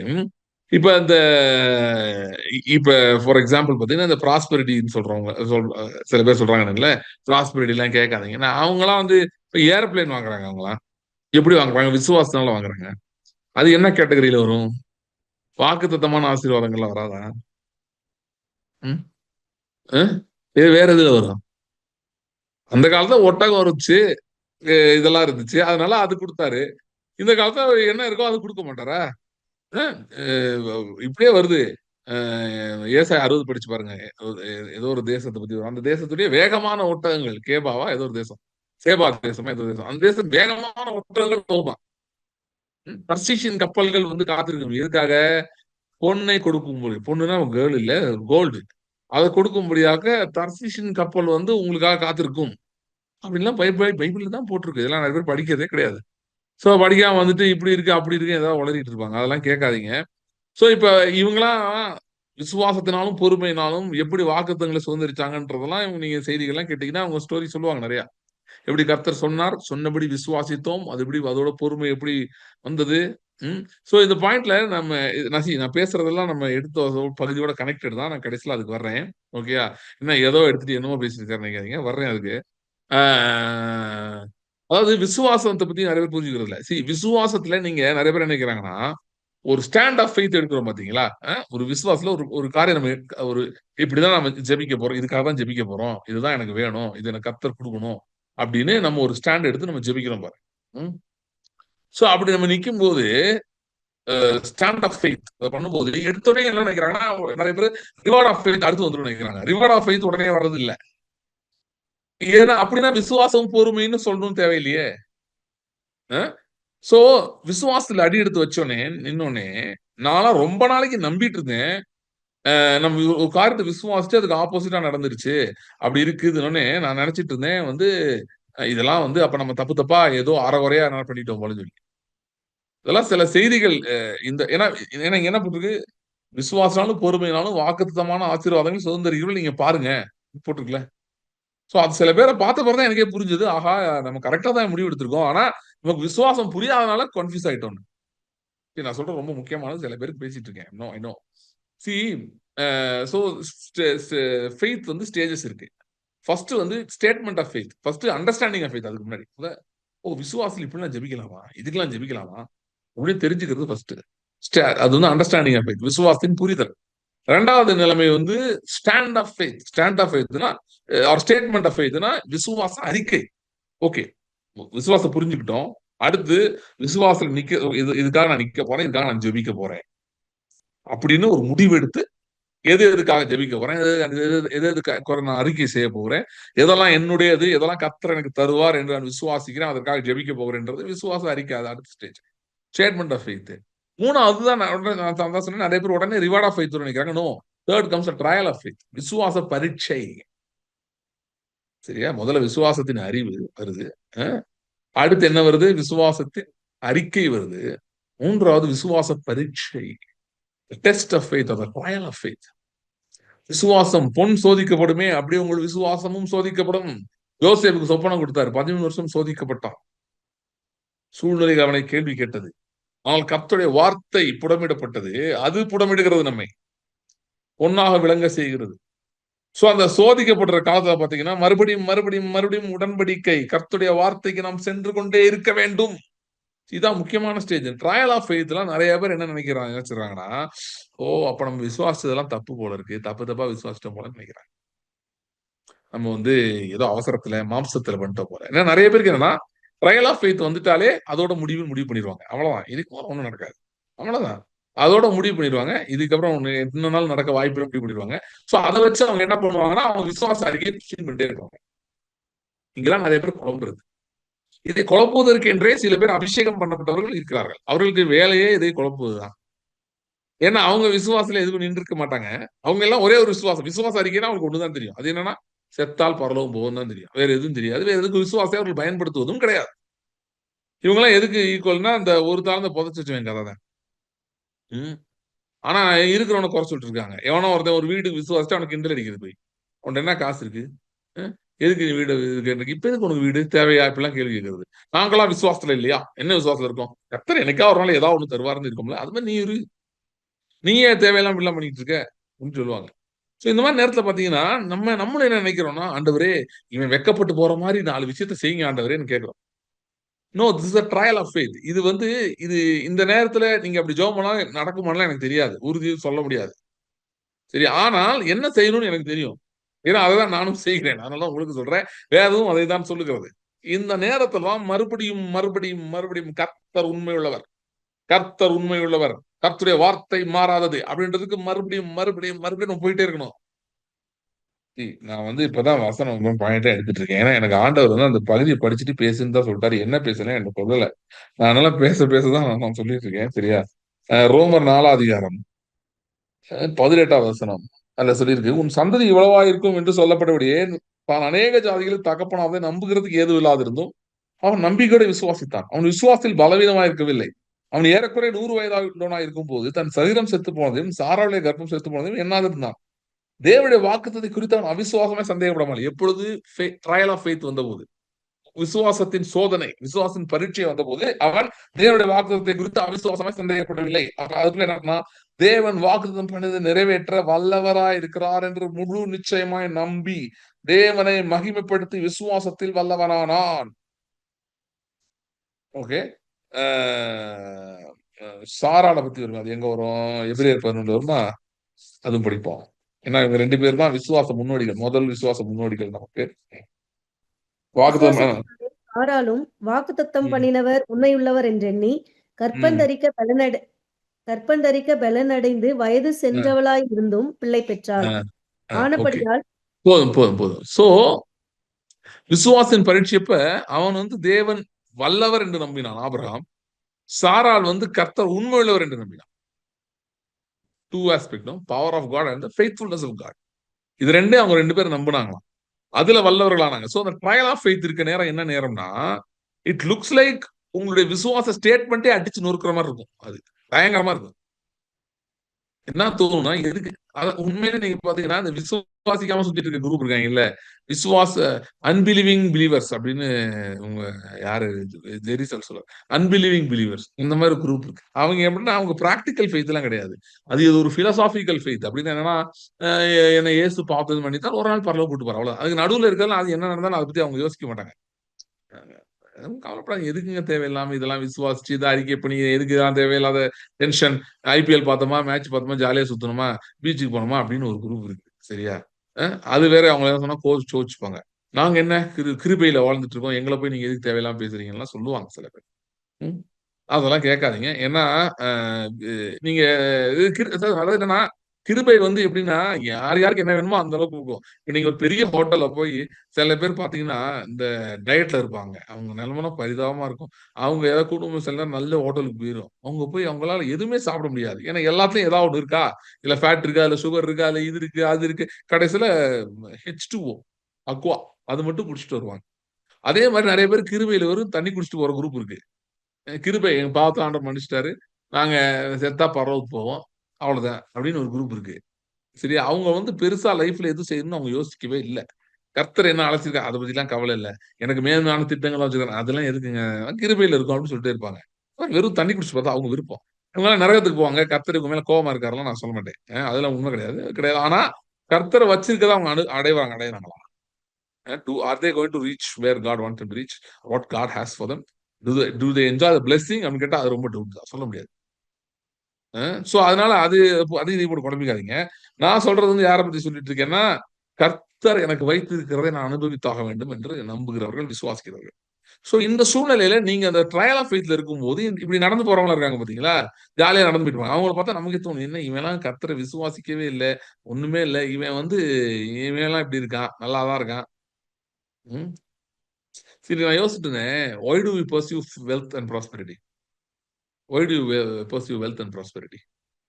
ஒருத்தன் வந்து அது அவன் ஐடென்டிட்டி அதனால பண்றான். அதுதான் அவனோட அடையாளம். ஐயோ! பணம் இல்லன்னா நம்மள யாரும் மதிக்கவே மாட்டாங்க. நம்மள எல்லாம் கீழ போட்டு மிதிச்சிருவாங்க. நமக்கு ஒண்ணுமில்லாம போயிரும். அப்படின்னு அவன் நினைக்கிறான். அதனால பணம் தான் அவனுடைய ஆதாரமா இருக்கு. அது உலகத்தான். கிறிஸ்துவை அறியாதவன். ஆனால் நான் அவன் பணத்த வெல்த் அண்ட் ப்ராஸ்பெரிட்டிய பர்சீவ் பண்றதோட நான் அதிகமாவே பண்ணுவேன். ஏன் பண்றேன்னா, not because it's my identity, because it's my inheritance. அது என்னுடைய அடையாளம் கிடையாது. அது என்னுடைய சுதந்திரம். கர்த்தர் அது எனக்கு தான் வச்சிருக்கிறார். அ அ எனக்கு இந்த டெய்லி பைபிள் ஆப் ஒண்ணு வச்சிருக்கேன். அதுல வந்து டெய்லி ஒரு வசனம் வரும். இன்னைக்கு ஒரு சூப்பர் வசனம் வந்துச்சு. என்ன வசனம் வந்துச்சுன்னா, பிரசங்கி வந்து சொல்றான், "நான் வந்து பார்த்தேன் பூமியில, கர்த்தர் தமக்கு பயந்தவனுக்கு நன்மையையும், ஆசீர்வாதத்தையும் அவர் முன்குறித்து வைத்திருக்கிறார். துன்மார்க்கனுக்கோ நமக்கு பயந்தவனுக்கு சேர்த்து வைக்கும்படி, ஆஸ்தியை சேர்த்து வைக்கும்படி அந்த தொல்லையை அவனுக்கு நியமித்திருக்கிறார்." ஓகே. இப்படிலாம் பைபிள்ல வசனம் இருக்கு. சோ, அதனால பார்த்தீங்கன்னா, ஆண்டவர் தான் வச்சிருக்காரு இப்படி. செட்டப் பண்ணி வச்சிருக்காரு. ஒருத்தன் ஓடுறான், ஓடிட்டே இருக்கான். எதுக்கு? எல்லாத்தையும் உனக்கு தான் குடுக்க போறேன். அதுக்கு தான் ஓடிட்டு இருக்கேன். சரியா? சோ இதெல்லாம் இருக்கு. இப்ப இதெல்லாம் நீங்கள் சுதந்திரிக்கணும். இப்ப பிசாசு என்ன சொல்லுவான்னா, நான் பேசிட்டு இருக்கும்போது உங்கள்ட்ட சில பேர்ட்ட சொல்லியிருப்பான். இப்படிலாம் ஒண்ணுமே கிடையாது. அப்புறம் ஏன் உனக்கு இப்படி ஆச்சுன்னு சொல்லுவான். அப்ப என்ன அர்த்தம்? நீங்க ட்ரையல் ஆஃப் ஃபெய்த்ல இருக்கீங்கன்னு அர்த்தம். ஏதோ ஒரு இடத்துல இந்த இந்த வார்த்தைய நீங்க விசுவாசிக்கிறீங்க. அப்ப இமிடியேட்டா ட்ரையல் ஆஃப் ஃபெய்த் வருது. சம்டைம்ஸ் பார்த்தீங்கன்னா, இந்த ஸ்டேட்மெண்ட் ஆஃப் ஃபெய்த்லாம் நீங்க வர்றதுக்கு முன்னாடி கான்செப்ட் ஆஃப் ஃபெய்த் உங்களுக்கு புரியும் போதே ட்ரையல் ஆஃப் ஃபெய்த் வந்துரும் சேர்ந்து. ஏன்னா இயேசு கிறிஸ்து ராஜ்யத்தின் வசனத்தை பத்தி சொல்லிட்டு இருந்தாரு. அப்ப சொன்னார், வசனம் விதைக்கப்பட்ட உடனே சத்துரு வரான். Immediately the devil comes to steal the word. Immediately devil comes. So கேப்லாம் விடுறதுல வர்றாங்க. ஓகே. சோ அதனால பாருங்க இந்த ட்ரையல் ஆஃப் ஃபெய்த்ன்றது ஒரு கஷ்டமான ஃபேஸ் தான் இல்லன்னு சொல்லல. ஆனா இந்த ஃபேஸ்ல தான் பார்த்தீங்கன்னா, நாம் விசுவாசத்திலே கட்டி எழுப்பப்படுகிறோம். Not because we see everything turning around for us. We go back to the God of Abraham, Isaac and Jacob and go back to his promises. அதாவது இந்த ட்ரையல் ஆஃப் ஃபெய்த்ல எல்லாம் உங்களுக்கு ஃபேவரா நடக்குதுன்னு கிடையாது. ஓகே, நடக்காமலே இருக்கலாம். பிரச்சனையே கிடையாது. திரும்ப சொல்றேன், ட்ரையல் ஆஃப் ஃபெய்த் இங்க இருக்கும்போது, விசுவாச பரீட்சையில இருக்கும்போது எல்லா காரியங்களும் எதிரா போனாலும் அதை பத்தி கவலைப்பட தேவையில்லை. அதை பத்தி யோசிக்க தேவையில்லை. ஒன்னதான் யோசிக்கணும். எனக்கு வாக்கு பண்ணின உண்மை உள்ளவரா? வரும். இந்த வாக்கு உண்மையா? இது ரியலா? இப்படி நடக்குது? சொல்லி இருக்கல இப்படி நடக்குதே? கேள்வி வரும். அந்த நேரத்துல ஆண்டவரே எதையாவது நாலு எங்கேயாவது பண்ணுங்க. பண்ணீங்கன்னா நமக்கு ஏதாவது நல்லாயிரும். அது இல்ல வழி. Go to the word. வார்த்தைக்கு கர்த்தரே உண்மைக்கு போ. Go to the faithfulness of God. Go to the word of God and see what God told Abraham, Isaac and Jacob. அவங்களுக்கு கர்த்தர் என்ன சொல்லியிருக்காரு அங்க போங்க. அது போய் படிங்க. அதை தியானிங்க. ஆண்டவர்கிட்ட கேளுங்க. ஆண்டவரே உண்மையை நான் அறிய விரும்புகிறேன். அவன் குழந்தை பிறக்கிறதுக்கு முன்னாடியே ஆபிரகாம் வந்து கர்த்தர் வல்லவர் நம்பிட்டான். குழந்தை பிறக்கிறதுக்கு முன்னாடியே சாராலும் கர்த்தர் உண்மையுள்ளவர்னு நம்பிட்டான். சரியா? இப்படிதான் விசுவாசம் நமக்குள்ள வேலை பார்க்குது. கர்த்தருடைய வார்த்தை உள்ள போய் அதே மாதிரி நமக்கும் செய்ய வைக்கும். இப்ப ஆபிரகாமுக்கு அப்படி செய்ய முடியும்னா சாரால செய்ய முடியும், நிச்சயம் நமக்கு செய்ய முடியும். சோ நான் சொல்லிட்டு இருந்தேன் பாருங்களேன், நான் இந்த ட்ரையல் ஆஃப் ஃபெய்த்லாம் நிறைய இடத்துல நான் தடுமாறிருக்கேன் முதல்ல எனக்கு தெரியாம இருக்கும்போது. இந்த ஒரு ஒரு யுத்தம் நடக்கு பாருங்க பைபிள்ல. அபியா அப்படின்ற ஒரு ராஜா, யூதா ராஜா, தாவீதோட சந்தையில வந்தவனும் யெரொபெயாம்ன்ற வந்து அவனுக்கு எதிராக சண்டை போட வருவான். அப்ப அவன் ஒரு லைன் சொல்லுவான். அந்த அபியா வந்து பேசிட்டு இருக்கும்போது ஒரு லைன் சொல்லுவான். அவனுடைய அவனுடைய தகப்பன் ரெகொபெயாம் அப்படின்றவன் சாலமோனோட மகன் ரெகொபெயாம் அப்படின்னு சொல்லுவான்.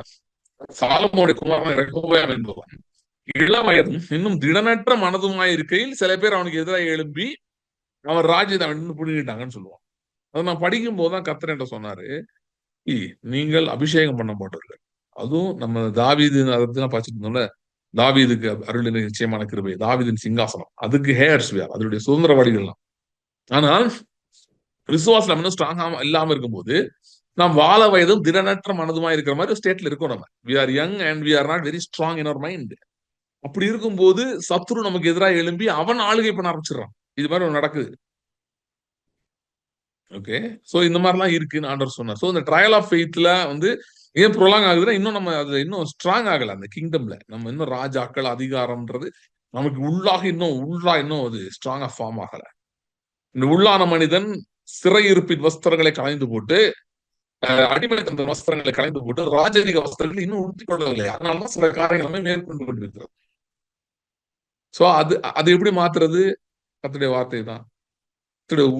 வல்லமையின் வார்த்தை, கர்த்தருடைய உண்மையின் வார்த்தை, the faithfulness of God and the power of God. அதை பத்தி நம்ம மறுபடியும் படிக்கணும். சோ இந்த ட்ரையல் ஆஃப் ஃபெய்த்ல I was really struggling till I heard one particular testimony. ஒரு குறிப்பிட்ட டெஸ்டிமனி, ஜெரி சேவல் சொன்ன ஒரு டெஸ்டிமனி கேட்கும் போது எனக்கு அப்படியே லைட் அடிச்சது. ஆஹா, நம்ம இந்த பாயிண்ட தான் நம்ம மிஸ் பண்ணிட்டு இருந்திருக்கோம் ரொம்ப நாள். கர்த்தர் வந்து அவருக்கு ஒரு வாக்கு பண்றாரு. என்ன வாக்கு பண்றாரு? ஒரு ப்ராமிஸ் கொடுக்குறாரு. ஒரு குறிப்பிட்ட லேண்ட், சில பேர் நான் கேள்விப்பட்டிருக்கேன், நானே ஒரு 2 தடவை சொல்லியிருப்பேன், திரும்ப கேளுங்க, தப்பே இல்லை. ஒரு குறிப்பிட்ட லேண்ட், அந்த லேண்டோட வேல்யூ பாத்தீங்கன்னா அது வந்து ஐ திங்க் பெரிய பீஸ் ஆஃப் லேண்ட், பெரிய piece of property, few acres, 102 acres நினைக்கிறேன். அந்த லேண்டை வந்து ஆண்டவர் கிட்ட சொல்றாரு, if you are patient I give that. நீ பொறுமையா இருந்தா இதை நான் உனக்கு தர்றேன் அப்படின்னு சொல்றேன். அப்போ வந்து ஜெரிசால் ஓகே ஆண்டவரே, பொறுமையா இருக்கிறேன் தாங்கன்னு சொல்லிட்டு முடிச்சிட்டாரு. இது சொல்லி கொஞ்ச நாட்கள்ல, ஃபியூ மந்த்ஸ்க்குள்ளே ஒரு நாள் நியூஸ் பேப்பர் எடுத்து பாக்குறாரு. அதுல போட்டிருக்க அந்த 102 ஏக்கரை ஒரு கம்பெனி வாங்கிருச்சு. அப்போ வந்து கேட்டாரா, ஆண்டவரே என்ன நடக்குது, நீங்க நியூஸ் பேப்பர் படிச்சீங்களா அப்படின்னு கேட்டாரு. ஆண்டவர் சொல்லியிருக்காரு, அந்த கன்றாவியெல்லாம் நான் படிக்கிறது கிடையாது. ஓகே, அதெல்லாம் நான் படிக்கிறது இல்லை, நியூஸ் பேப்பர்லாம் படிக்க மாட்டேன்.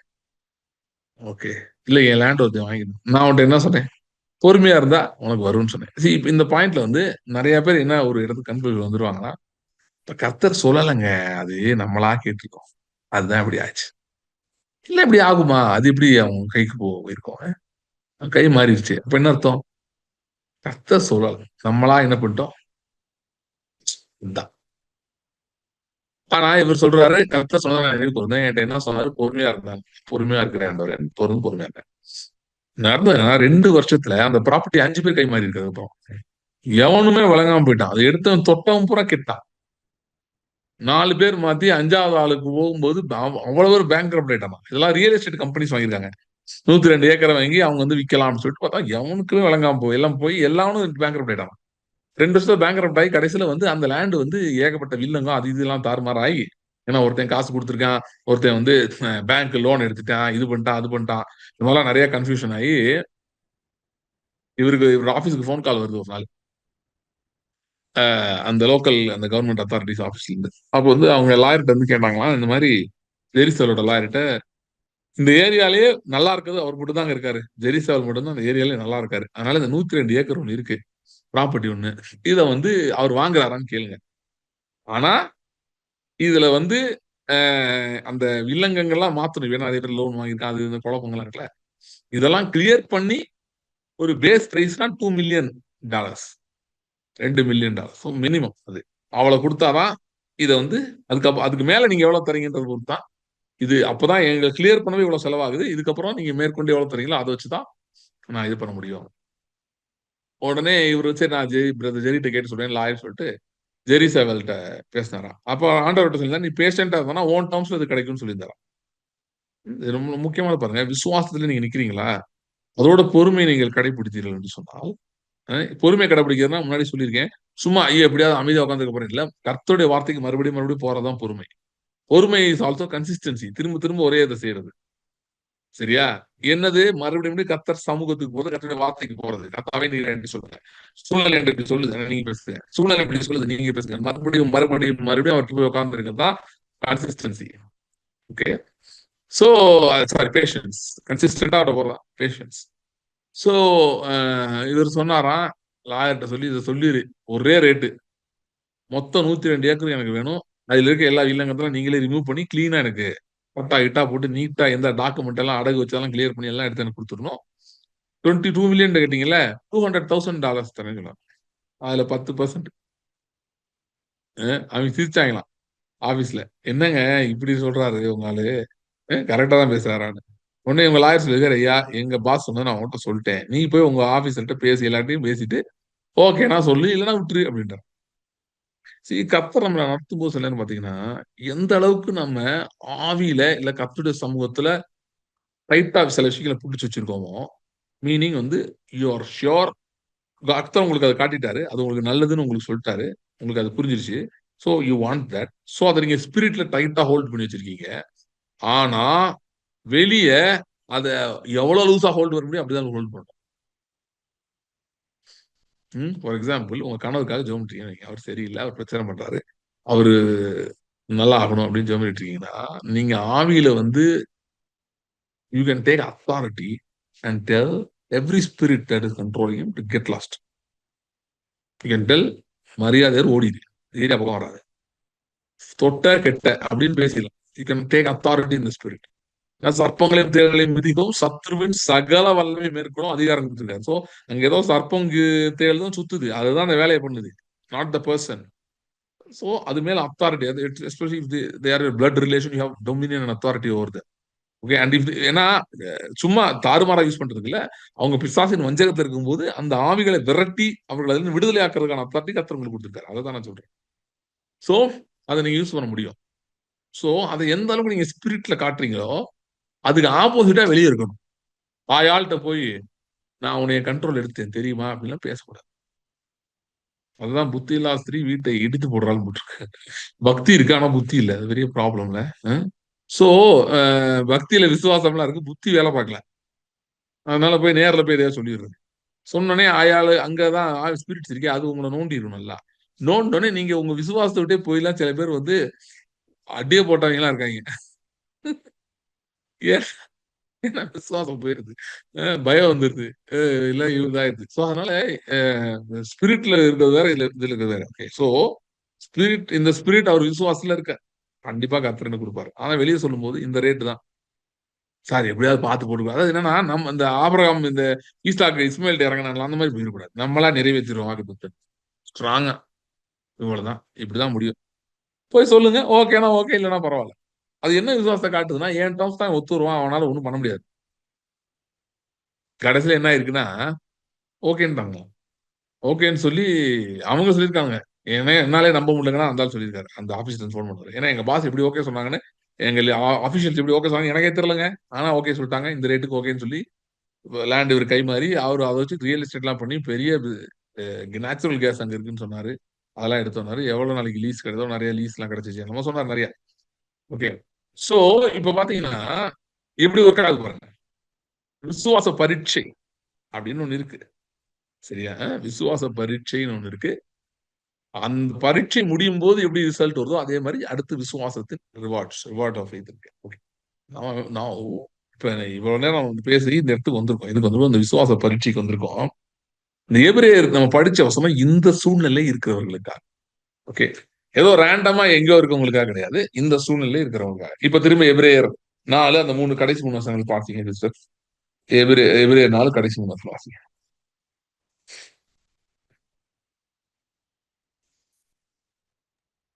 வானங்களின் வழியாய் பரலோகத்திற்கு போன தேவகுமாரனாகிய இயேசு என்னும் மகா பிரதான ஆசாரியர் நமக்கு இருக்கிறபடியினால் நாம் பண்ணின அறிக்கையை உறுதியாய் பற்றி கொண்டிருக்க கடவோம். நம்முடைய பலவீனங்களை குறித்து பரிதபிக்க கூடாத பிரதான ஆசாரியர் நமக்கிராமல் எல்லா விதத்திலும் நம்மை போல சோதிக்கப்பட்டும் பாவமில்லாதவராய் இருக்கிற பிரதான ஆசாரியரே நமக்கு இருக்கிறார். ஆதலால் நாம் இரக்கத்தை பெறவும் ஏற்ற சமயம் சகாயம் செய்யும் கிருபையை அடையவும் தைரியமாய் கிருபாசன தண்டைகளை சேரக்கடவும். ஓகே. சோ 2 காரியங்கள். விசுவாச பரீட்சையில இருக்கும்போது நம்ம கர்த்தர்ட்ட போகும்போது 2 காரியங்கள் நம்ம கொடுக்கிறார். இன்னும் இரக்கத்தை பெற்றுக் கொள்கிறோம்.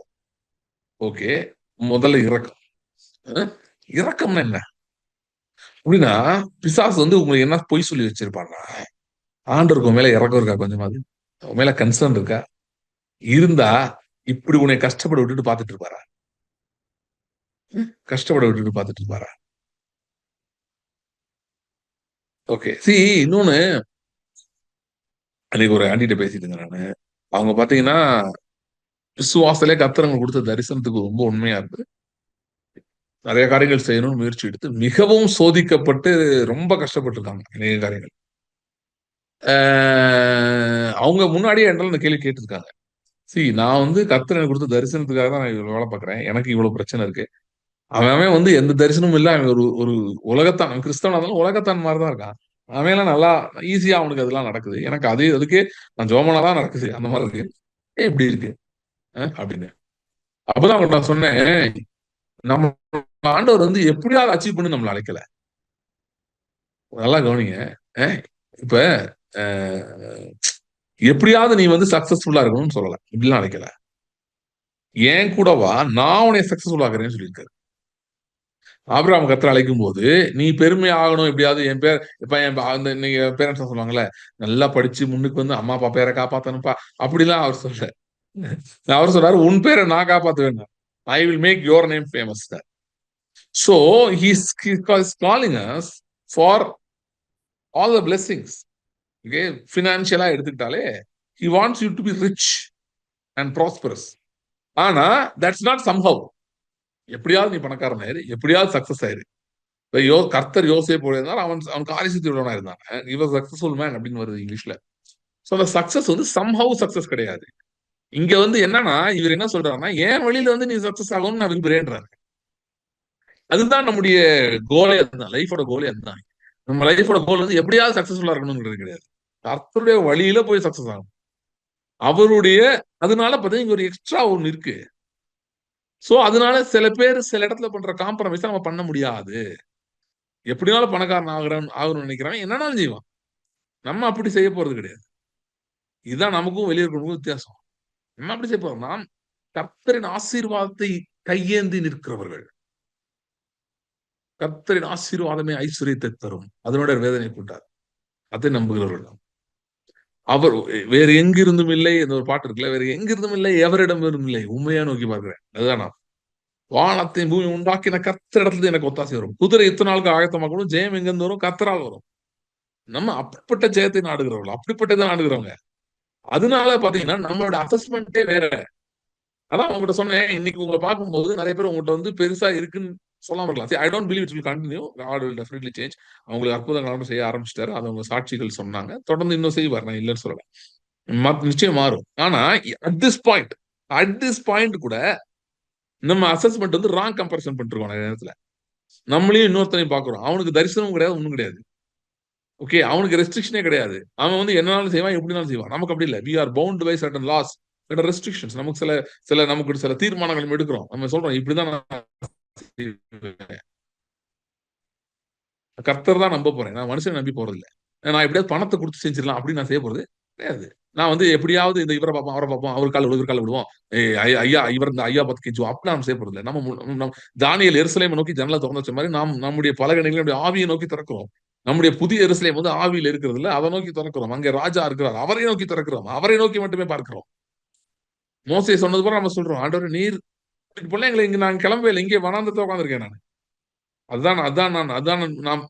அதான் நாம இயேசு கிறிஸ்து அதான் பிசாசு சொன்னா பாத்தீங்கன்னா, நீங்க அப்பா மாத்துங்க கல்லன்னா முடியாதுன்ட்டாரு. மனுஷன் அப்பத்தினாலே மாத்திரமல்ல, கர்த்தருடைய வாயிலிருந்து புறப்படுற வார்த்தை. நான் அப்பத்துக்காக வெயிட் பண்ணலடா, கல்ல மாத்துறது அதெல்லாம் எனக்கு வேலையே இல்லை. அவருடைய வாயிலிருந்து புறப்படுகிற வார்த்தைக்காக நான் காத்து கொண்டிருக்கிறேன். அது போதும் எனக்கு. ஓகே, சோ இப்படி சூழ்நிலை நம்ம இருக்கும்போது பிசாசு என்ன சொல்றான்னா, கர்த்தருக்கு மேல இறக்கமே கிடையாது, உன்னைய கண்டுக்கிறதே இல்லை. அப்படின்னா இப்படி செய்வாரா? என்ன அவர் என்ன உனக்கு அப்பான்றாரு, பிதான்றாரு, நீங்க பிள்ளைன்றாரு, பிள்ளை மாதிரியா நடத்திட்டு இருக்காரு? அப்படின்னு சொல்றான். இறக்கமே இல்லைன்றான். So first thing when you go to the high priest Jesus Christ Jesus, நமக்கு முதல் காரியம் கிடைக்கிறது நம்ம இரக்கத்தை பெறுகிறோம். அப்படின்னா என்னன்னா, அவர் இப்பதான் இரக்கம் கொடுக்கிறாருன்னு இல்ல, அவர் இரக்கமா இருக்கிறார் என்பதை நாம் பார்க்க ஆரம்பிக்கிறோம், அனுபவிக்க ஆரம்பிக்கிறோம். We begin to see that he has mercy on us. உபத்திரப்படுவருடைய உபத்திரவத்தை அவர் அற்பமா எண்ணாமலும் அருவருக்காமலும் இருந்து அவன் கூப்பிடுகையில் அவன் சத்தத்தை கேட்பார். சங்கீதம் 22. இதுதான் நம்முடைய தேவன். சோ கர்த்தர் நம்ம மேல் மிகுந்த இரக்கமுள்ளவராயிருக்கிறார். அது என்னன்னா, நம்மகிட்ட போகும்போதுதான், அவங்க போகும்போதுதான் முதல்ல புரிய ஆரம்பிக்குது. இல்ல, கர்த்தர் நம்மளை பார்த்து ஏதோ அம்பையர் மாதிரி பாத்துக்கிட்டு இல்ல, நீ எப்படியாவது ஜெயிச்சுட்டு வா, பாப்போம், அப்புறமேட்டு பாத்துக்கலாம் அப்படின்னு சொல்றவர் இல்ல. ஜெயிச்சா பாத்துக்கலாம், இல்லைன்னா ஒண்ணும் பண்ண முடியாது, சாரி நீ தான் தோத்து போயிட்ட, நான் என்ன பண்ண முடியும் அப்படின்னு சொல்றவர் இல்ல. இரக்கத்தோடு இருக்கிறவர், நம்ம இரக்கத்தோடு பார்க்கிறவர். ஒரு தகப்பன் தன் பிள்ளைகளுக்கு இறங்குறது போல கர்த்தர் தமக்கு பயந்தவர்கள் மேல் இறங்குகிறார். He has mercy on those who fear him. Psalms 103. Okay, இறக்கப்படுகிறார் அப்படின்றதே நமக்கு அங்க போனதான் தெரிய ஆரம்பிக்குது. அது காட் இன்டிஃபரண்டா இல்ல, இஸ் கன்சர்ன்ட் அப்படின்றதே அங்க போனதான் தெரியும். ஒண்ணு. ரெண்டாவது, வெறும் இதோட நிக்கிறது இல்ல, எம்பத்தியோட, ஐயோ பாவம் என் பிள்ளை கஷ்டப்படுறான், என் பொண்ணு கஷ்டப்படுறா அப்படின்னு சொல்லிட்டு அவர் நிக்கிறவர் அல்ல. ரெண்டாவது, சகாயம் செய்யும் கிருபையை அடையும்படி. சகாயம் செய்யும் கிருபை இது வேற. இரக்கம் ஃபர்ஸ்ட் அப்படின்னா காட் அண்டர்ஸ்டாண்ட்ஸ் யூன்றது அதே உங்களுக்கு புரிய ஆரம்பிக்குது. சகாயம் செய்யும் கிருபை என்ன தெரியுமா? ஒருத்தருடைய கிருபையை அளிக்கிறார். என்னங்க கிருபை அளிக்கிறார் சொல்றீங்க? பார்வோனையும் அவன் சேனையும் சிவந்த சமுத்திரத்திலே கவிழ்த்து போட்டவரை துதியுங்கள், அவர் கிருபை என்றும் உள்ளது. கிருபை அளிக்கிறாரா என்ன அர்த்தம்? செங்கடல்ல சகாயம் செய்யும் கிருபை என்னது? சத்துருக்கள் மூழ்கடிக்கப்பட்டார்கள், தொடர்வேன், கொல்லுவேன், அழிப்பேன் என்று பின்தொடர்ந்த பார்வோம். என் ஆசை அவர்களுக்கு திருப்தி ஆகும், அவங்க என் ஸ்லேவ்ஸ், அவங்கள போட்டு என்னன்னாலும் பண்ணுவேன் அந்த பார்வோன் அவனுடைய சேனைகளும் செங்கடலே மூழ்த்தியது கர்த்தருடைய கிருபை. அதனால அவன் சொல்றான், அவர் கிருபை என்றும் உள்ளது. சகாயம் செய்யும் கிருபை. எமோரியரின் ராஜாவாகிய சீகோன் இஸ்ரவேலுக்கு வந்து அவன் மோசே சமாதானம் தான் சொல்லி அனுப்புறான், அவங்க ஏரியா கடந்து போயிடுறேன், என்ன ஃப்ரீயா விடுங்கன்னு. நான் விட மாட்டேன், உன்னை அழிச்சுதான் எனக்கு வேலை, அடுத்த வேலை, உன்னை உங்க ஆட்களை கொள்ளையடிக்கிறதா எனக்கு வேலைன்னு கிளம்பி அவன் வந்தான். எமோரியரின் ராஜாவாகிய சீகோனை அழித்தவரை துதியுங்கள், அவர் கிருபை என்றும் உள்ளது. இன்னொருத்தையும் வந்தான், அவன் கட்டிலே வந்து 14 அடி என்னமோ, பாசானின் ராஜா ஓக் என்னும் ராட்சசன், அவனும் ஒரு சேனை கூட்டிட்டு இருந்தான், அவனும் மோசையை கூட சண்டை போட்டு, மோசை சண்டை போட்டு போல அவனும் வந்தான். வேதம் சொல்வது, பாசானின் ராஜாவாகிய ஓகை அழித்தவரை துதியுங்கள், அவர் கிருபை என்றும் உள்ளது. அப்புறம், அவர்கள் தேசத்தை சுதந்திரமாக தந்தவரை துதியுங்கள், அவர் கிருபை என்றும் உள்ளது. அவர்கள் தேசத்தை தம்முடைய தாசனாகி இஸ்ரவேலுக்கு சுதந்திரமாகவே தந்தவரை துதியுங்கள், அவர் கிருபை என்றும் உள்ளது. சோ கிருபை என்ன பண்ணுதுன்னா, இதெல்லாம் கிருபை தான் பண்ணுது. இதெல்லாம் சாதாரண விஷயமா? பெரிய ராணுவம், பெரிய சேனை, அதையெல்லாம் முறியடிக்கிற கிருபை. சோ தைரியமா கிருபாசனத்துல அவர் வர சொல்றதுக்கு காரணம், எப்பா உனக்கு மனசு கஷ்டமா இருக்கு, நான் ஒரு டீ போட்டு கொடுத்தேன்னா குடிச்சா உனக்கு மனசுக்கு ஆறுதலா இருக்கும் அப்படின்னு சொல்றதுக்கு இல்ல, சரியா? அவர் சொல்றாரு, நான் அவன் கூட வர்றேன், நீ வந்த முத வா, வந்தனா நான் அவன் மேல இறக்கமா இருக்கேன்றது முதல் புரிய ஆரம்பிக்கும். அடுத்து என்கிட்ட வந்தனா நான் கிருபை வச்சிருக்கேன், நீ வந்து என்ற உட்காந்துக்கோ, என்னுடைய கிருபை நான் அனுப்புகிறேன். கிருபைன்னா அந்த கிருபையினால் கர்த்தர் நமக்கு செய்கிற காரியங்களே அது குறிக்கிறது. நம்முடைய கிருபை நிமித்தம் பண்ணார், உடன்படிக்கையின் கிருபை, உடன்படிக்கையின் உண்மை நிமித்தமாய் செய்தார். சோ சகாயம் செய்யும் கிருபைனா என்னமோ உங்களை பாஸ் ஆக்கி விடுறது, ஜஸ்ட் பாஸ் போடுறது கிடையாது. அந்த கிருபை தான் எல்லாமே செய்யுது. அதான் அந்த பாட்டு, இந்த நாட்கள் அந்த பாட்டு ரொம்ப திரும்ப கேட்டிருந்தேன் இடையில கொஞ்ச நாள். நான் இல்ல, என் பேலன் இல்ல, என் தாளந்து இல்ல, எல்லாம் கிருபை. ஓகே, சோ கிருபைன்றது இதான், நான் தான் சொல்றேன். சில பேர் வந்து ஏதோ கிருபைனா ஏதோ பாவம் பண்ணிச்சு பரவத்து கூட்டு போறதுன்னு நினைச்சிட்டு இருக்காங்க. அது எல்லாம் எல்லாமே கிருபை தாங்க, எல்லாமே கிருபை தான். எல்லா ஆசீர்வாதமும் கிருபை தான் கிடைக்குது. கிருபை தான் அதை கொண்டு வருகிறது, எல்லாமே கிருபை தான் கொண்டு வரும். சோ வந்து வெறும் பாவ மன்னிப்பு, ஆண்டவர் நம்மளை மன்னிச்சு நம்ம பாவத்தை கண்டுக்காம விட்டுட்டாரு, நம்ம தப்பு செஞ்சாலும் தண்டிக்க மாட்டாரு, அதோட கிருபை நின்று விடுகிறது அல்ல. அப்படி அப்படி அப்படி நினைச்சிட்டு இருக்கனாலதான் இவங்க சில பேர் எதை என்னெல்லாம பண்ணிட்டு இருக்காங்க கிருபைன்னு சொல்லிட்டு. பிடிச்சதெல்லாம் பண்றது, தோன்றதெல்லாம் செய்யறது, செஞ்சுட்டு பைபிள் வேற எக்ஸாம்பிள் எல்லாம் காட்டிக்கிறது. பழைய ஏற்பாடுல இப்படிலாம் பண்ணாங்க, பழைய ஏற்பாடுல ஆவி அருளப்படவில்லை அதனால பண்ணாங்க, புதிய ஏற்பாடு யாரும் பண்ணிருக்காங்களா? ஆவி வந்த பிறகு அதுலயே வந்து தாவீதெல்லாம் கேள்வி கேட்டாரு. ஏன்னா தாவீது ஸ்பிரிட் வந்த பிறகு தப்பு பண்ணான்னு சொல்லி. So after the fullness of spirit comes, you don't have to sin. See, the 98 95 வாங்குற குரூப் இருக்கே, அதுங்களோட கவலையே வேற, இவங்களோட கவலையே வேற. இந்த பக்கம் இருக்கிறவங்க மோஸ்ட்லி பொண்ணுங்க தான் அந்த மாதிரி இருக்குங்க. ஐயோ 1 மார்க் மிஸ் ஆயிடுச்சு, 99ல வந்து நிக்குதே, ஐயோ ஐயோன்னு சொல்லிட்டு இருக்கோம். இவன் வந்து கொஸ்டினுக்கு இதுதான் ஆன்சராடா, ஐயோ மாத்தி எழுதிட்டேன்டா, தேர்மா 35 வந்துருவான், நீ வந்து எழுதிட்டு இருப்பான். இது வேற அது வேற. நான் என்ன சொல்றேன், கிருபை வந்து அவங்க அந்த எண்டு கொண்டு போக கூடியது. 99 98 100 அங்க இருக்க வேண்டிய ஆள நீங்க ஏங்க 35 பத்தியே பேசிட்டு இருக்கீங்க? அந்த 95 98 பேசுறதுக்கு பதிலா 35 பேசிட்டு இருந்தா அவன் 35 தானே இருப்பான். கிருபை நிறைய பேர் 35 நினைக்கிறாங்க. ஜீரோல இருக்க எனக்கு 35 போடு. நோ நோ, நீ ஜீரோல இருக்கிற எல்லாத்தையுமே 99 போடுறதுதான் கிருபை. அது வெறும் பாவம் மட்டும் கிடையாது, அந்த ஏரியால மட்டும் கிடையாது. கையிட்டு செய்கிற பிரயாசங்கள், உன்னுடைய முயற்சிகள் எல்லாவற்றையும் ஆசீர்வதிக்கிறதுல கிருபை இன்வால்வ்டு. சோ என்ன போட்டிருக்குன்னா, முதல்ல இரக்கம் பெற முடியும், ரெண்டாவது சகாயம் செய்யும் கிருபை. அந்தந்த சூழ்நிலைகளுக்கு என்ன நடந்தா அது உங்களுக்கு ஜெயமாய் முடியுமோ அதை அந்த சகாயம் செய்யும் கிருபை கொடுக்கிறது. பெரும்படி லாஸ்ட் லைன் பாருங்க, தைரியமாய் கிருபாசனம் தண்டையில வரக்கணும். பயந்துட்டே வர வேணாம், தைரியமா வரலாம், தைரியமா வரலாம். ஏனென்றால் நாம் ஆவியை பெற்றவர்களா இருக்கிறோம். ஆவியை பெற்றவர்களுக்கு அங்க வரவேற்பு இருக்கு.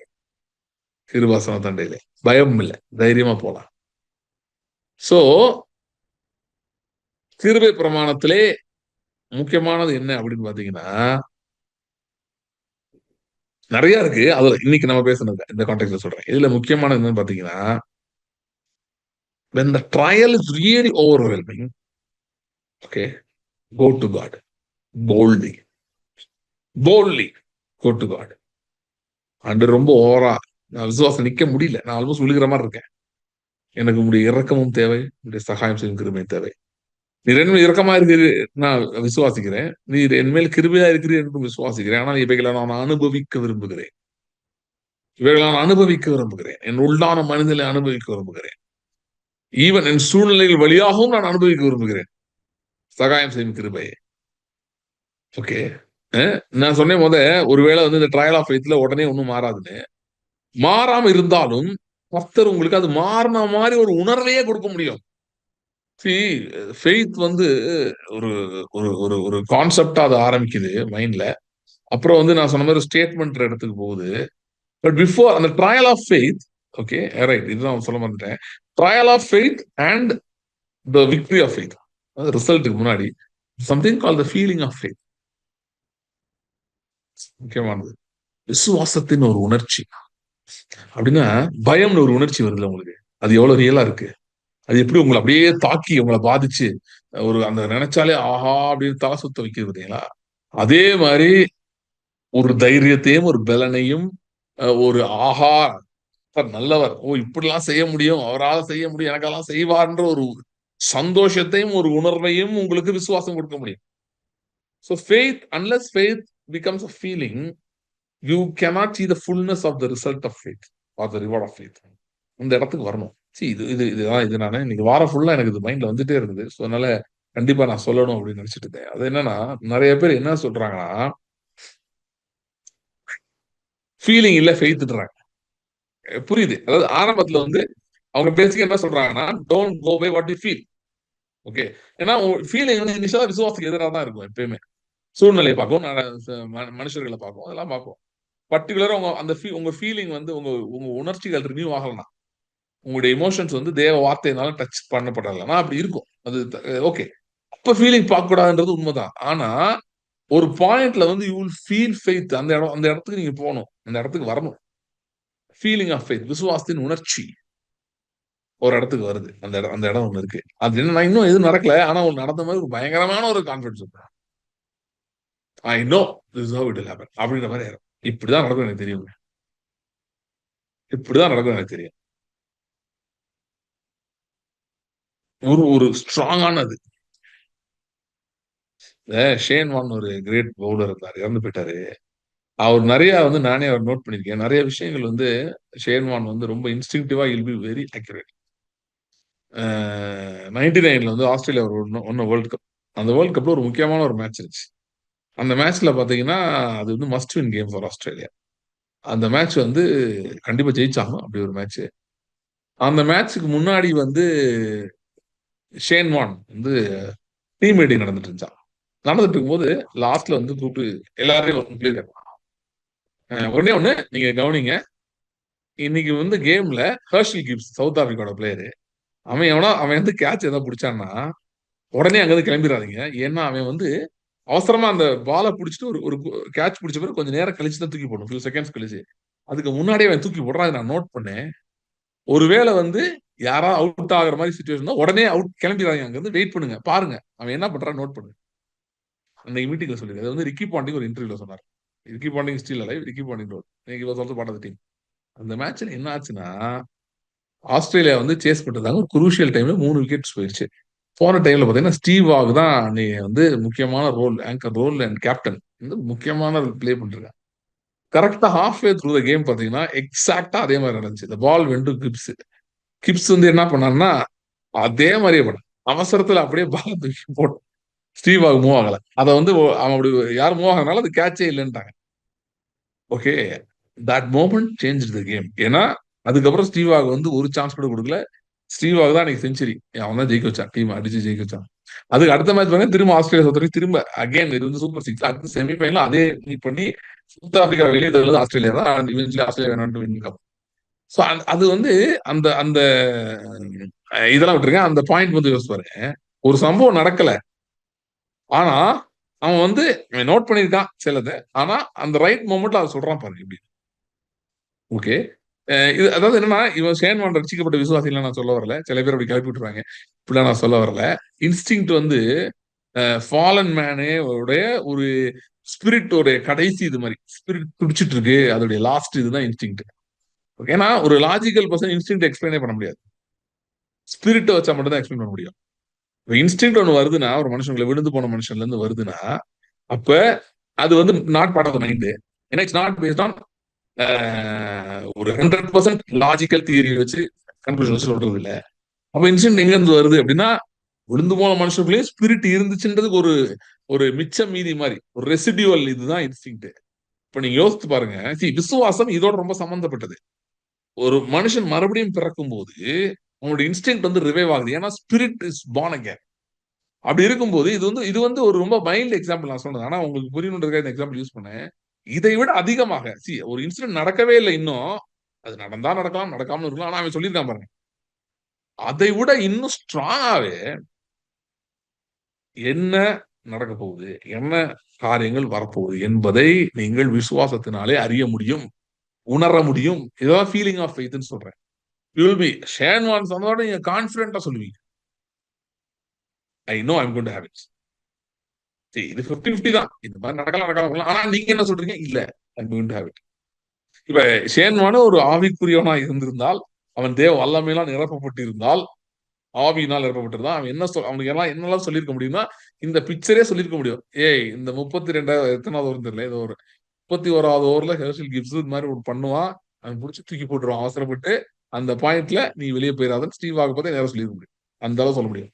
Feeling of faith, feeling of faith is a very powerful instinct. நேச்சுரலா இன்னும் அதுக்கு உங்களுக்கு தெரியல, லாஜிக்கலா கேட்டா உங்க பார்க்கிற காரியங்களை வச்சு கணக்கெல்லாம் பண்ணா சொல்ல முடியாது, ஆனா feeling of faith is far more powerful. உறுதியா நீங்க சொல்லுங்க, no this is what it's going to happen, I know it is settled. Okay, so trial of ஃபெய்த்க்கு அப்புறம் அந்த ஃபீலிங் ஆஃப் ஃபெய்த் வருது, and then comes the reward of faith. Okay, the reward of faith வரும்போது ஃபெய்த்தே வந்து அது ரெஸ்ட்ல இருக்கு. ஏன்னா வந்து everybody will see, nobody, you don't have to explain to anybody what God can do, because கர்த்தர் என்னென்ன செய்தார் என்று சொல்லப்படும். Okay, so just to conclude, இந்த மாதிரி விசுவாச சோதனையில் இருக்கிறவர்கள் உங்களுக்கு கர்த்தர் அழைக்கிறார். கிருபாசன் வரக்கூடிய come to my presence, come to my presence, come to my presence, come to my presence. அதாவது என்னன்னா நிறைய பேர் நினைக்கிறாங்கன்னா இந்த ஃபெய்த் வந்து ஒரு பிரின்சிபல் மாதிரி தான் புரிஞ்சு வச்சிருக்காங்க, ஃபீலிங் அங்க வேலையில் நினைக்கிறாங்க. It starts by holding on to flying blind மாதிரி தான் ஆரம்பிக்குது, பட் போக போக அந்த light begins to increase. Especially கர்த்தருடைய சமூகத்துக்கு நாம் வந்து இரக்கத்தையும் கிருபையும் பெறுவோம் என்று சொன்னால் நிச்சயமாய் நம்முடைய விசுவாசம் பெருக ஆரம்பிக்கிறது, வளர ஆரம்பிக்கிறது. இப்ப எப்படிங்க தைரியமா கிருபா சண்டையில போறது? எப்படி அது எப்படின்னு சொல்லிருங்க கேட்கிறவங்க சொல்றேன். இங்கதான் நான் பேசுற foundation comes again. Spirit, blood, start with blood. இயேசு கிறிஸ்துவின் ரத்தம், meditation on the blood of Jesus.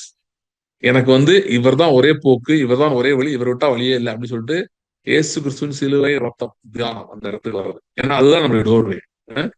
சிலுவை மூலமா உள்ளோம். So that's first place. கர்த்தருடைய ரத்தத்தின், இயேசு கிறிஸ்துவின் ரத்தத்தின் தியானம், meditating on the blood of Jesus, praying in the spirit. Okay, ஒரு டெஸ்பிரேஷனோட, ஆண்டவரே இந்த விசுவாசம் நீங்க சொல்றாரே அந்த விசுவாசத்தை நான் உணர விரும்புகிறேன். நான் உணர விரும்புகிறேன். I want to have the feeling of faith. I am in the trial of faith, but I want to have the feeling of faith. விசுவாசத்தின் நான் உணர விரும்புகிறேன் அப்படின்னு அந்த ஜெபத்தோடு இயேசுவின் ரத்தம், கர்த்தருடைய வார்த்தைக்கு நம்ம செல்லும்போது, ஆவியில ஜெபிக்கும் போது, அப்பதான் நீங்க கிருபாசனத்திலே வர்றீங்க. This is what you have to do. கிருபாசனத்திலே வரும்போது இரக்கத்தை பெறுகிறீர்கள். சரி, இரக்கத்தை எப்படி பெறுவீங்க? அவருடைய வார்த்தை மூலம், அவர் பேசுறது மூலமாக. அவர் பேச ஆரம்பிப்பார். ஆண்டவரே, இப்படிதான் ஸ்பெசிபிக்கா ஜெபிக்கணும்னு நான் சொல்ல வரல. ஆண்டவர் இரக்கத்துக்காக சொன்னார், சோ இரக்கத்துக்காக ஜெபிக்கிறேன். கிருபைக்காக சொன்னார், கிருபைக்காக ஜெபிக்கணும். ட்ரையல் ஆஃப் ஃபெய்த் இருக்கும்போது கர்த்தரையும் அவருடைய சமூகத்தையும் நாடுங்கள். இதுவே அவரை தேடி அவரை விசாரித்து அவருடைய சமூகத்தை நாடுகிற யாக்கோபின் சந்ததி. யாக்கோபு அப்படிதான் பண்ணான். அவனுக்கு ரொம்ப ட்ரையல் ஆஃப் ஃபெய்த் வந்துருச்சு. ஏசா வர்றான், பயமா இருக்கு, ஆஹா போட்டு தள்ளிடுவானா, அவ்வளவு வரையும் வழி வாங்குறேன்னு வேற சொன்னானே, யோசிச்சுட்டு பயப்படுறான். அப்ப அவன் he went to meet God. பெனியல்னா I saw the face of God. Go to Beniel, see the face of God. அவர்கிட்ட போய் உட்காந்து கேளுங்க, ஆண்டவரே சந்திக்க விரும்புகிறேன். See, the trial of faith வந்து நம்ம பண்ற ஜபங்கள் பாத்தீங்கன்னா நிறைய நேரத்துல it can look very desperate, nothing wrong about it. நம்ம ஜபங்கள் இப்படி கூட தோணலாம். ஆண்டவரே, உங்களுக்கு தோன்றதான் சொல்லலாம் ஆண்டவர் இந்த இடத்துல. ஆண்டவரே, எனக்கு இந்த மாதிரி இருக்கு, இப்படி எனக்கு பயமா இருக்கு, என் விசுவாசம் சோதிக்கப்படுது, நான் விழுந்து போயிடுவேன்னு நம்புறேன், நினைக்கிறேன்.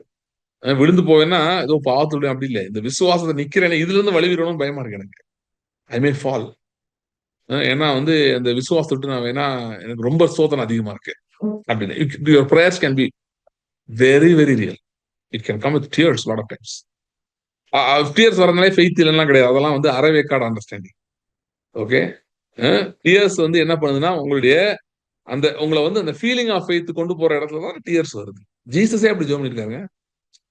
நிறைய படிச்சுக்கிட்டு இருக்கேன், திரும்ப ஒரு சொல்லிடுறேன், நோட் பண்ணிக்கோங்க. எபிரேயர் 5:7 அதுல சொல்லப்பட்டிருக்குது, அவர் மாம்சத்தில் இருந்த நாட்களில் நம்மை நோக்கி ரட்சிக்க, நம்மை மரணத்திலிருந்து ரட்சிக்க வல்லவரை நோக்கி மிகுந்த சத்தத்தோடும் கண்ணீரோடும் விண்ணப்பம் பண்ணி.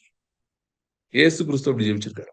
ஏன்? he had to move from concept of faith or understanding of faith இருந்து, statement of faith இருந்து feeling of faith வரும். அதுக்காக அவர் பண்ணார். நாமும் அந்த பிரயாணத்தை எடுக்க வேண்டியது அவசியமா இருக்கும். சரியா? சரி, ஜெபிக்கலாம்.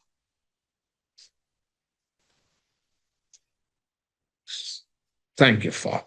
Hallelujah. Oh, Rabban terrere variankran tore brento rida ram prakadoro. Oram branto rimba kente riba ronto ru brente rida variandoro. Hallelujah.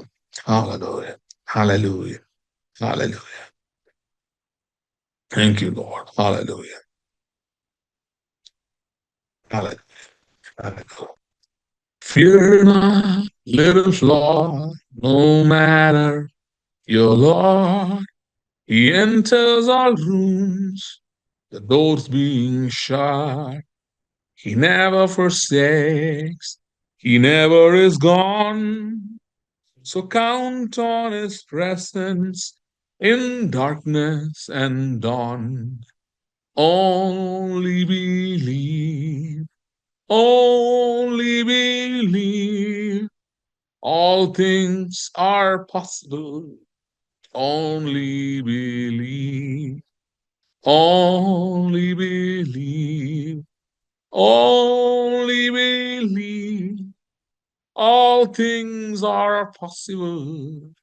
Only believe, only believe, only believe. All things are possible. Only believe. Fear not, little flock, he goeth ahead. Your shepherd selected the path you must tread. He never forsakes, he never is gone. So count on his presence in darkness and dawn. Only believe, only believe. All things are possible. Only believe, only believe, only believe. All things are possible. Only believe. Thank you, Lord. Hallelujah. Hallelujah. Thank you, Lord. Thank you, Lord. Hallelujah. Hallelujah. Hallelujah. அன்றுவரை சோர்ந்து போயிருக்கிற ஒவ்வொருக்காகவும் ஜெபிக்கிறேன். Hallelujah. ஒருவேளை நீங்க சொல்லலாம், இல்ல brother அந்த trial of faith ரொம்ப மோசமா இருந்துச்சு, என்னால ஹேண்டில் பண்ண முடியல. அதனால நானே விசுவாசத்தை விலகின மாதிரி இருக்கு. நோ, விசுவாசத்தை துவங்கினவர் அவரே, அதை முடிக்கிறவரும் அவரே. நீங்க இல்ல. ஹalleluya. உங்களுக்குள் துவங்கினவர். நீங்க இடையில கோஆபரேட் பண்றத நிறுத்திக்கலாம். அதுக்காக அது முடிஞ்சு போச்சுன்னு கிடையாது. ஹalleluya. அவர் முடிக்கிறவர் தான் முடியும். ஓரா பஞ்சரேட பயம் துருபரா கரான் கரேட பம்பரையா துருபரோ. Hallelujah. Hallelujah. I pray for a revival of faith in everybody. Hallelujah. ஒவ்வொரு கேட்கிற ஒவ்வொருவருக்குள்ளும் ஒரு விசுவாச எழுப்புதலை இயேசுவின் நாமத்திலே பேசுகிறேன். ஹalleluya. விசுவாச எழுப்புதலை இயேசுவின் நாமத்திலே பேசுகிறேன். கண்கள் பிரகாசமடைவதாக, கண்கள் பிரகாசமடைவதாக. ரெபரன் Poorniman கரேடரபரே. Thank you Lord. Thank you Lord. இந்த நேரத்தில் நம்முடைய சரீரத்துக்கு ரத்தத்துக்கு நாங்கள் நன்றி செலுத்துகிறோம். எங்களுக்காக சிந்தப்பட்ட ரத்தத்துக்காய் ஸ்தோத்திரம். எங்களுக்கு விற்கப்பட்ட சரீரத்துக்காய் நன்றி. அன்று இவைகளால் எங்களுக்கு ஜீவன் உண்டாயிருக்கிறதுக்காய் ஸ்தோத்திரம். ஹalleluya. இவைகளால் எங்களுக்கு ஜீவன் உண்டாயிருக்கிறபடியால் ஸ்தோத்திரம். ஹalleluya. Hallelujah. Thank you Lord. ஆண்டவரே, இன்றைக்கு நாங்க பார்த்தது போல விசுவாச சோதனையில் இருக்கிறவர்களுக்காக ஜெபிக்கிறேன். இதிலே தொடர்ந்து ஆண்டவரே சோர்ந்து போகாமல் நிற்கும்படி நீர் பலப்படுத்துவீராக. எங்களுடைய நேரத்திலே உங்களுடைய சரீர ரத்தத்தை நாங்கள் நினைவு கூறுகிறோம். எங்கள் மெல்கிசேதேக்கின் முறைமையின்படியா இருக்கிற எங்கள் ஆசாரியரை ஆபிரகாமுக்கு அன்றைக்கு அப்பமும் திராட்சரசமும் கொண்டு வந்தது போல எங்களுக்கும் நீர் கொண்டு வந்ததுக்காக ஸ்தோத்திரம். உங்களுடைய சரீரத்தையும் உங்களுடைய ரத்தத்தையும் எங்களுக்கு அப்பமாய் திராட்சரசமாய் கொடுத்தபடியா ஸ்தோத்திரம். இதில் நாங்கள் பங்கு பெறும்போது உண்மையில் நாங்கள் நிலைத்திருக்கிறோம், விசுவாசத்தில் நிலைக்கிறோம், விசுவாசத்தின் ஜெயங்களை நாங்கள் எடுத்துக்கொள்கிறோம். அவருடைய கரத்தை எங்களை ஒப்பு கொடுக்கிறோம். இப்பொழுது ஸ்தோத்திரத்தோட அதனுடைய பந்தியில பங்கு பெறலாம்.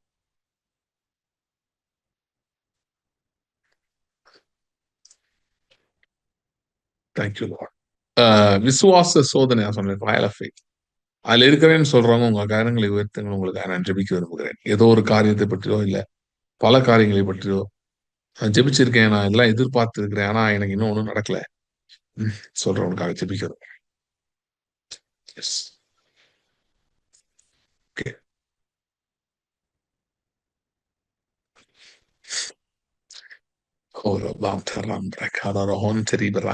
Okay, thank you. Many people have raised their hands. Thanks for raising. We pray. Hallelujah. Hallelujah. அதிலும் குறிப்பாய் சோர்ந்து போயிருக்கிறவர்களுக்காக நான் இப்பொழுது ஜெபிக்கிறேன்.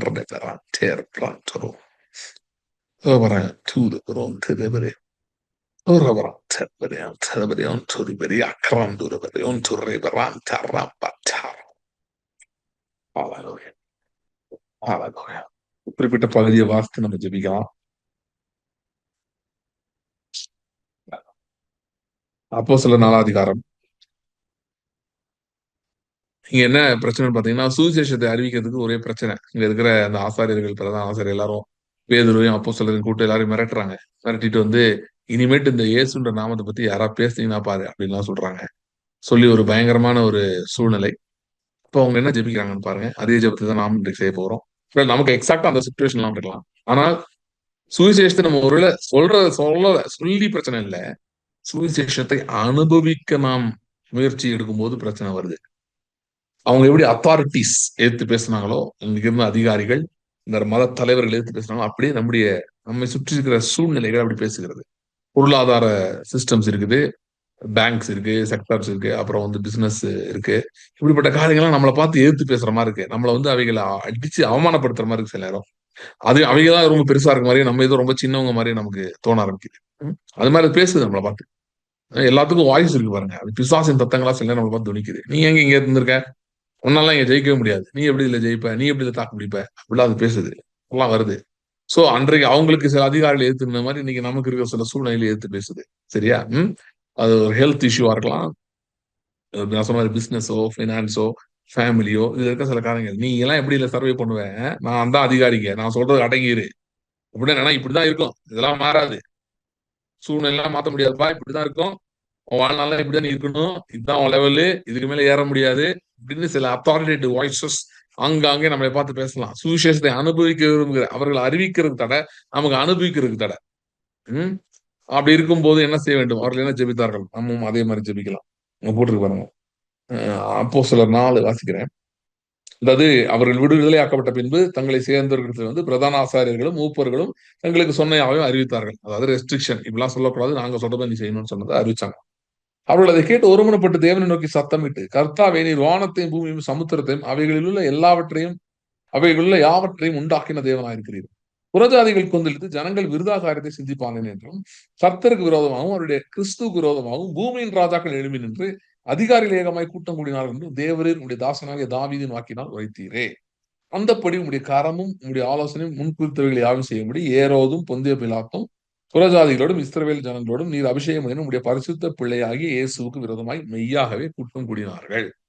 இப்போதும் கர்த்தாவே, இதுதான் நம்ம ஜெபம், இப்போதும் கர்த்தாவே, அவர்கள் பயமுறுத்தல்களை தேவரீர் கவனித்து தம்முடைய உங்களுடைய பரிசுத்த பிள்ளையாக இயேசுவின் நாமத்தினாலே அடையாளங்களும் அற்புதங்களும் நடக்கும்படி செய்து பிணியாளிகளை குணமாக்கும்படி உங்களுடைய கரத்தை நீட்டி உங்களுடைய ஊழியக்காரர் உங்களுடைய வசனத்தை முழு தைரியத்தோடு சொல்லும்படி அவர்களுக்கு அனுக்கிரகம் செய்தார்கள். இதுல எனக்கு ஹைலைட் ஆனது 2 காரியம்: கர்த்தருடைய கரம், கர்த்தருடைய அனுக்கிரகம். நம்ம என்ன ஜெபிக்க போறோம்னா, ஆண்டவரே, எங்களுக்கு எதிராக நிறைய காரியங்கள் இருக்கிறது, விசுவாச பரீட்சை மிகவும் மோசமாக இருக்கிறது, அது எங்களை இதெல்லாம் உனக்கு நடக்காதுன்றதெல்லாம் எங்களை பார்த்து சொல்லுது. இப்பொழுது உங்களுடைய கரத்தை நாங்கள் எதிர்பார்க்கிறோம், உங்களுடைய அனுக்கிரகத்தை எதிர்பார்க்கிறோம், உங்களுடைய கரத்தை எதிர்பார்க்கிறோம், அனுக்கிரகத்தை எதிர்பார்க்கிறோம். அதோட ஒவ்வொரு காரணம் ஜெபிக்கிறேன், ஒவ்வொருடைய வாழ்க்கையில் உடைய கரமும் உடைய அனுக்கிரகமும் வெளிப்படும் முடியாது ஜெபிக்கிறேன். உடைய கரமும் உடைய அனுக்கிரகம் வெளிப்படும் நான் ஜெபிக்கிறேன். Thank you Lord, thank you Lord, thank you Lord, thank you Lord, thank you Lord, thank you Lord. பலப்படுத்தும், பலப்படுத்தும். உடைய வார்த்தை அனுப்பும், உடைய ஆவியை அனுப்பும், உங்களுடைய அனுக்கிரகத்தை உடைய கரத்தையும் அனுப்பும். Thank you Lord, thank you Lord. ஆண்டவரே, இந்த வாரத்திலே தானே ஆண்டவரே சில ஜெயங்கள் நாங்கள் அனுபவிக்க முடிய உதவி செய்கிறார். அதற்கு எங்களை இன்னும் விசுவாசத்தை பலப்படுத்துவீராக, விசுவாசனாலே மேற்கொள்ளும்படி உதவி செய்கிறாங்க. Thank you Lord. இந்த குறிப்பா அந்த டயர்டா இருக்கிறவங்க, சோர்ந்து போயிருக்கிறவங்க ஜெபிக்கிறேன், அவர்களும் இந்த வாரத்திலே உடைய கரத்தை அனுபவிப்பார்களாக, அனுக்கிரகத்தை அனுபவிப்பார்களாக. கரத்தில் கொடுக்கிறோம், இயேசு கிறிஸ்துவின் நாமத்தில் ஜெபிக்கிறோம் பிதாவே. ஆமென், ஆமென். Thanks for joining. See you in the next meeting. Thank you.